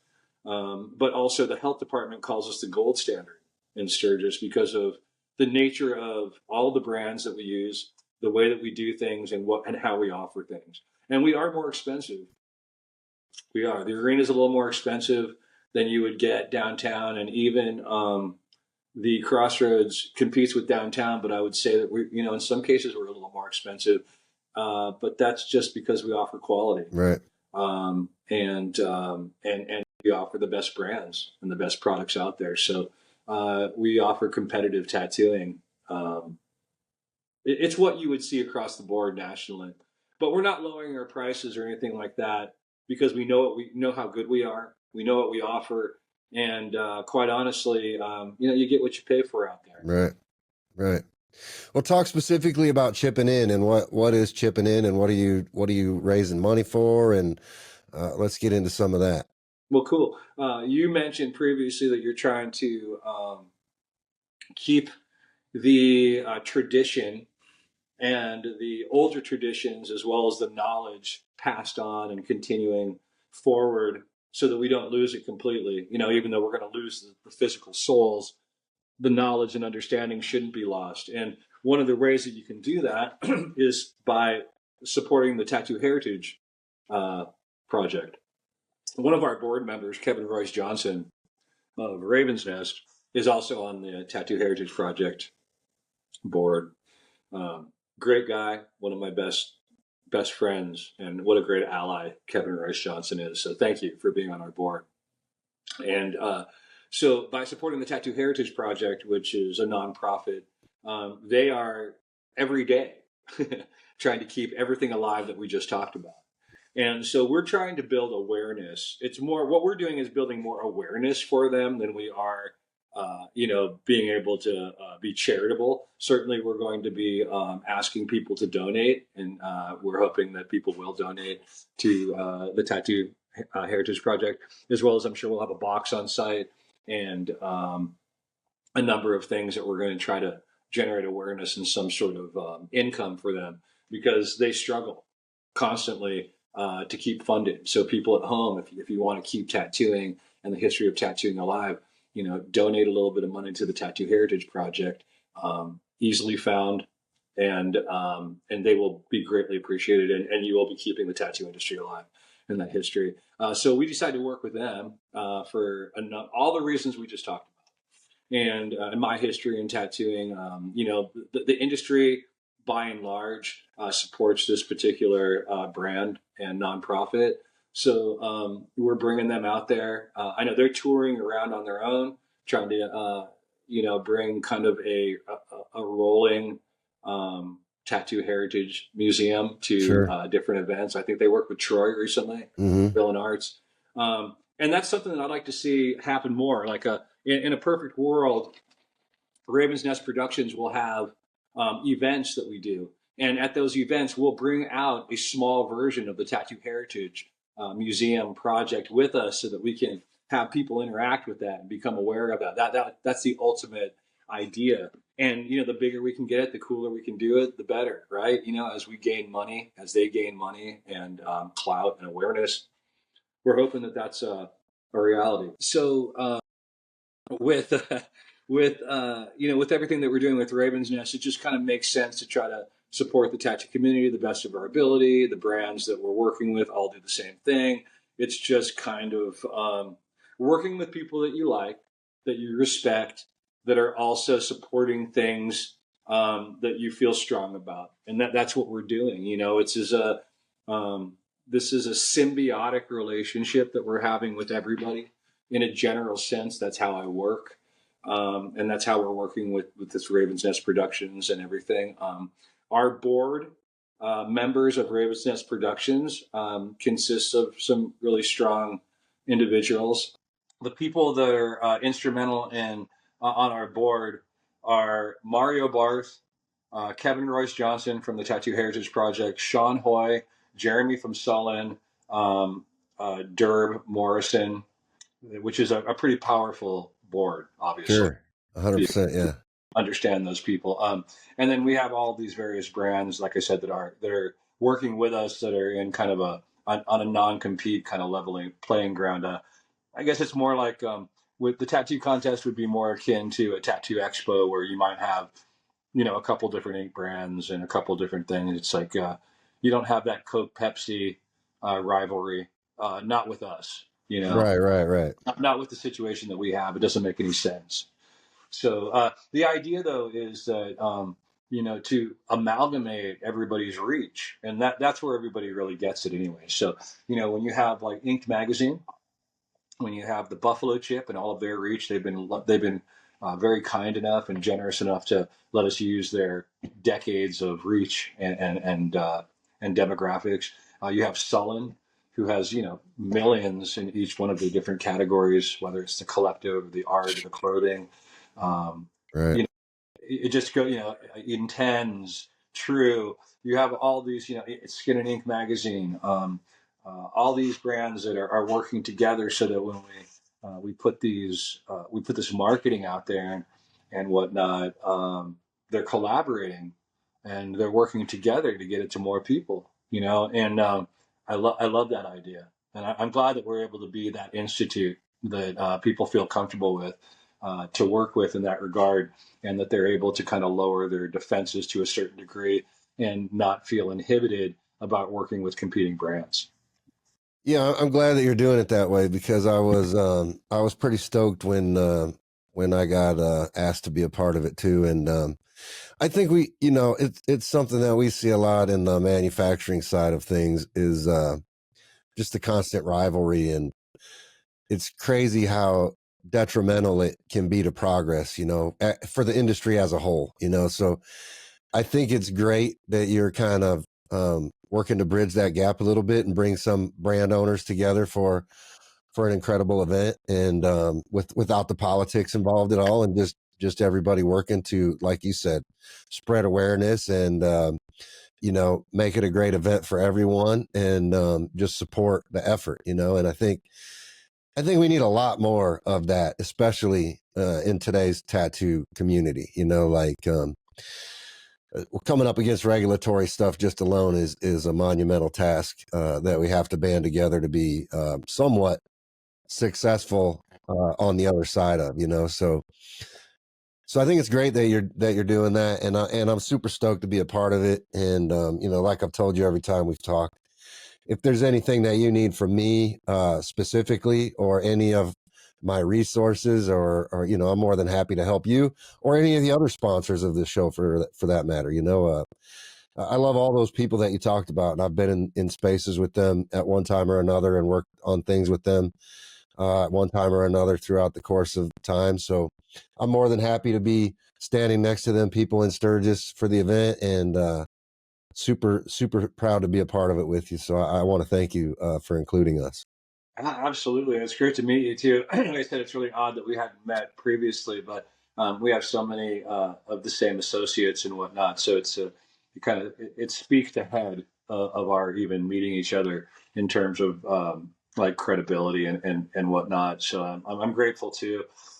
I've been, really fortunate to have a lot of artists, as well as brands, and just people in general are pretty kind overall to me and the things that I do.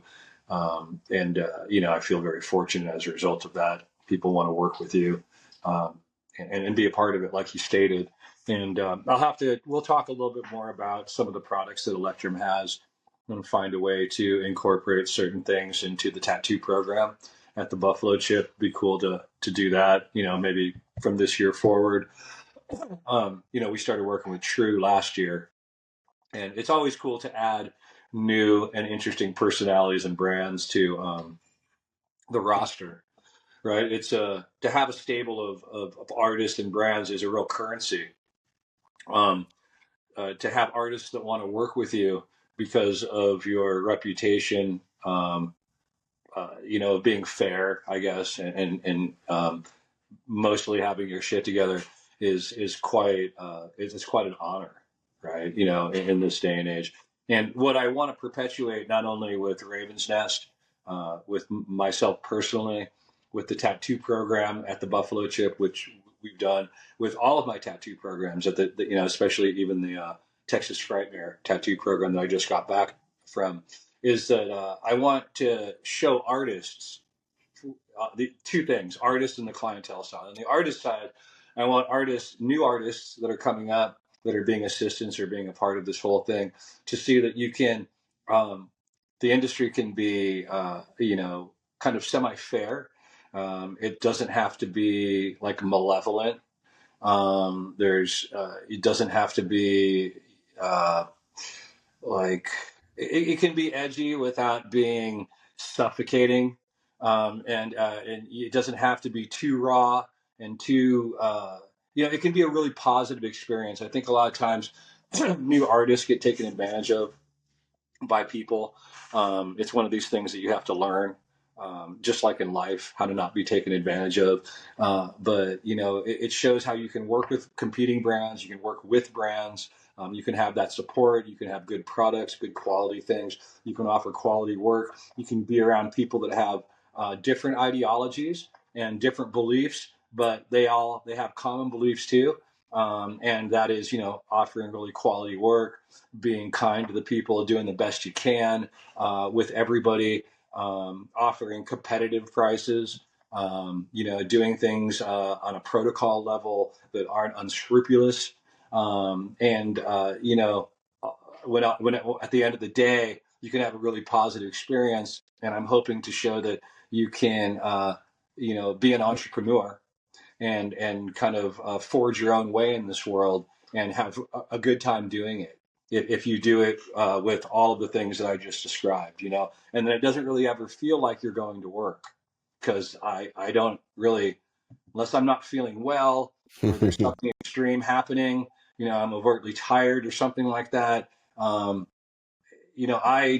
fucking love what I do on Right. all levels, and it never feels like a hassle. It is a lot harder to be an entrepreneur, people at home, because your day doesn't end. It goes on and on and on. The clock stops, but you don't. Things have to continue. And like I said, being present is very, very important. Just being someplace that you think is going to make a difference in your career oftentimes is half the battle.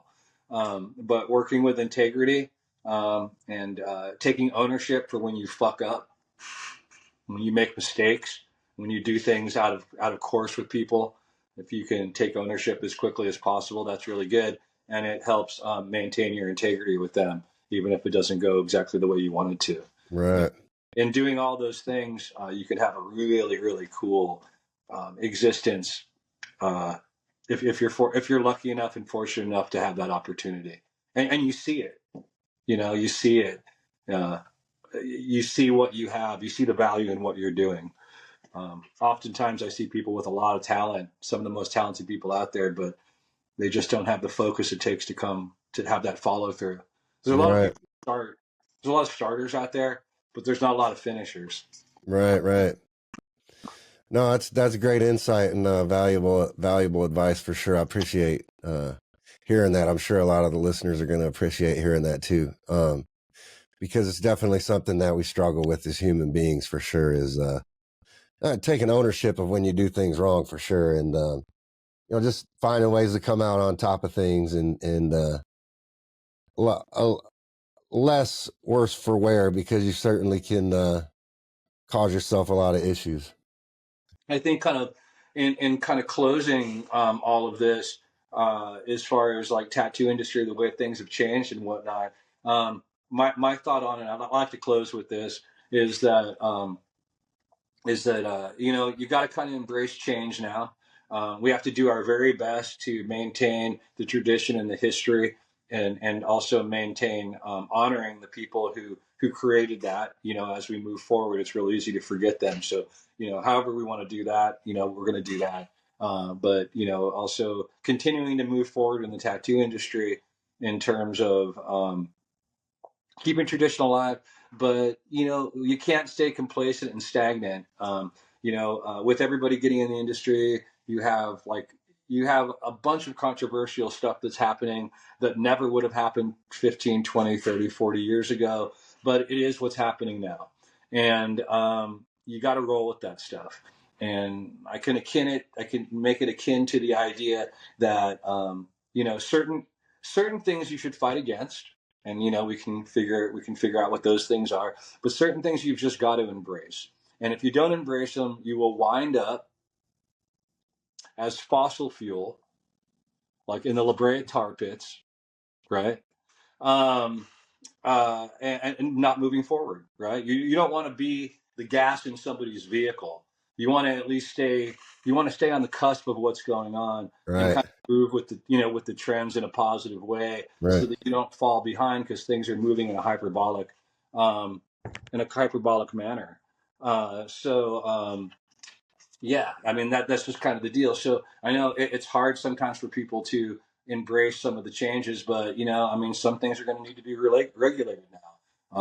You just have too many people in the industry. The tattoo schools, very controversial, but I bet in time, when a bunch of artists that like really want responsible people to work at their shop, who have been really truly vetted, and I mean, I'm not sure, it's a very controversial subject, but in time I see that probably being a thing, the way that any kind of vocation has some certain structure to it. We've Yeah. got a place in the tattoo industry where that is happening and will probably continue to happen.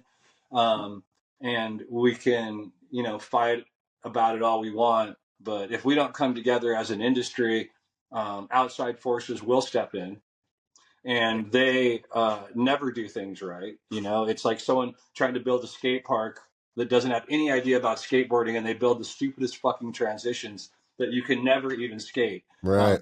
Just like to have the government come in and play with the tattoo industry. So we have to do our best to come together and get smart about things, and work above the table, to the best of our ability, while simultaneously still trying to remain a subculture and create some sort of anonymity and some sort of edge. Don't know how we do it. I don't have any answers, but we're trying. Yeah, I'm glad that you mentioned all that, and I appreciate it, because I feel like in my personal world in the tattoo industry these days, especially, I'm finding myself heavily focused on those things, and the preservation of the history, number one. Number two, what we talked about, bridging the gap, between manufacturers and tattoo artists and really trying to find ways to get us to come together to be the ones that show the government how to build those transitions so that you actually can skateboard them, because we know it's not that they're coming, it's that they're already here, and now we're trying to figure out how do we play nice with them to preserve as much of our craft as we can under our own terms and rules. You know what I mean? To be able to sail our ship the same way we've been sailing our ship for the last 50 years, you know, to some degree. And, Totally. And you got those loose cannons out there that make it really complicated for us that aren't doing things in a proper manner. They're not keeping up with standards and quality standards, this kind of a thing, you know. So you have these companies that do well. You know, sometimes it's an accident. It's just like you can do everything right on a tattoo and it doesn't heal up right. Doesn't mean you're a bad tattoo artist, you know. right. There's these anomaly situations, but the larger issue is people are really not giving a shit, just coming in and milking the industry and whatnot. And like bad police or bad anything, you have mostly good people, and then you have a few really awful ones that just kind of fucked the whole situation up for everybody else, really. um, Lack of a better term. But they can stir the pot in an opposite manner and create a real negative situation for everybody who's trying to do things properly. But so we have to embrace those things that are coming up and do our best to help the younger generation. Like I will never apprentice anybody, but I will, with the right attitude and the right vibe from a young artist, I will tell them and sit with them or have them sit with me, and I'll talk them through what I know. Similar to what I did with Mikey and Tommy, but I have like a vast amount of knowledge now that I could offer somebody who's coming up that will certainly help them. And I can do it in a manner that is more laser focused and more direct than the length of time it took me to learn how to tattoo and get to the place that I am. I don't object to YouTube. I wish that I had YouTube when I was growing up, learning how to tattoo. I don't oppose these things that help people ultimately not suck. And Sure. I think it's great. I mean, I'm super into it. I'm constantly learning. Tattooing and art is something that there's no ceiling to. The best artists that I look up to are all constantly every day trying to outdo their stuff. I'm constantly, when I'm asked what my favorite tattoo is, it's always the last tattoo that I did on, or that I pushed the limits, or that I did really clean. It's never something in the past. It's always something that's coming up, and that's kind of good. That's a good analogy for life. You're trying to one up yourself. You don't want that complacency. So that's kind of where I'm at with all of that, is just kind of trying to stay open to the way things are going to go. Try to stay grounded in tradition and in strong ideology, and that kind of an aspect, while still maintaining my own integrity. Yeah. That's awesome, man. Let's tell people where they can find you on Instagram. Where do you want people to look? You already mentioned Raven's Nest. Talk about what's important, where you want people to go look for you and your stuff. Okay, cool. Well, I do appointment only, general 365, but in over the last 2.5 years, I took the position as resident artist at the Punk Rock Museum here in Las Vegas, and that was something that I really sought after. And I'm really, really grateful to take that position. It's a very, very important position to me, and I mean they feel it's very important too, obviously.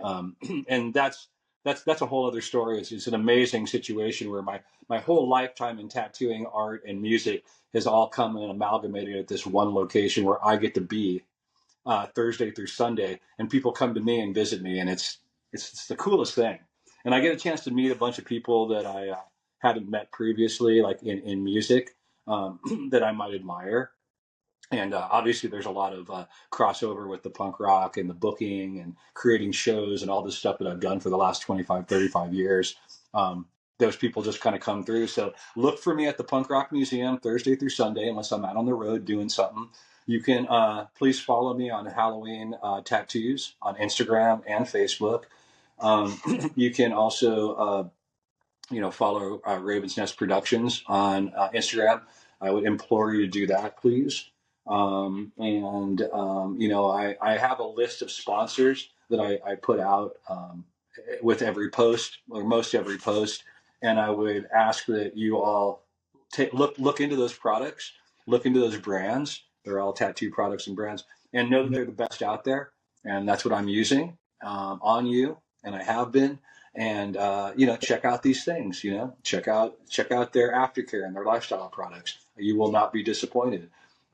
There's a number of different ones. Remember, you can be allergic to things, so you have to have a variety out there. Please read the instructions before you use it. And just know that tattoo experiences should be pretty fun, and you should enjoy your time with the artist. Do your research, check out their art, look at their Instagram, look at their website, do all that kind of stuff.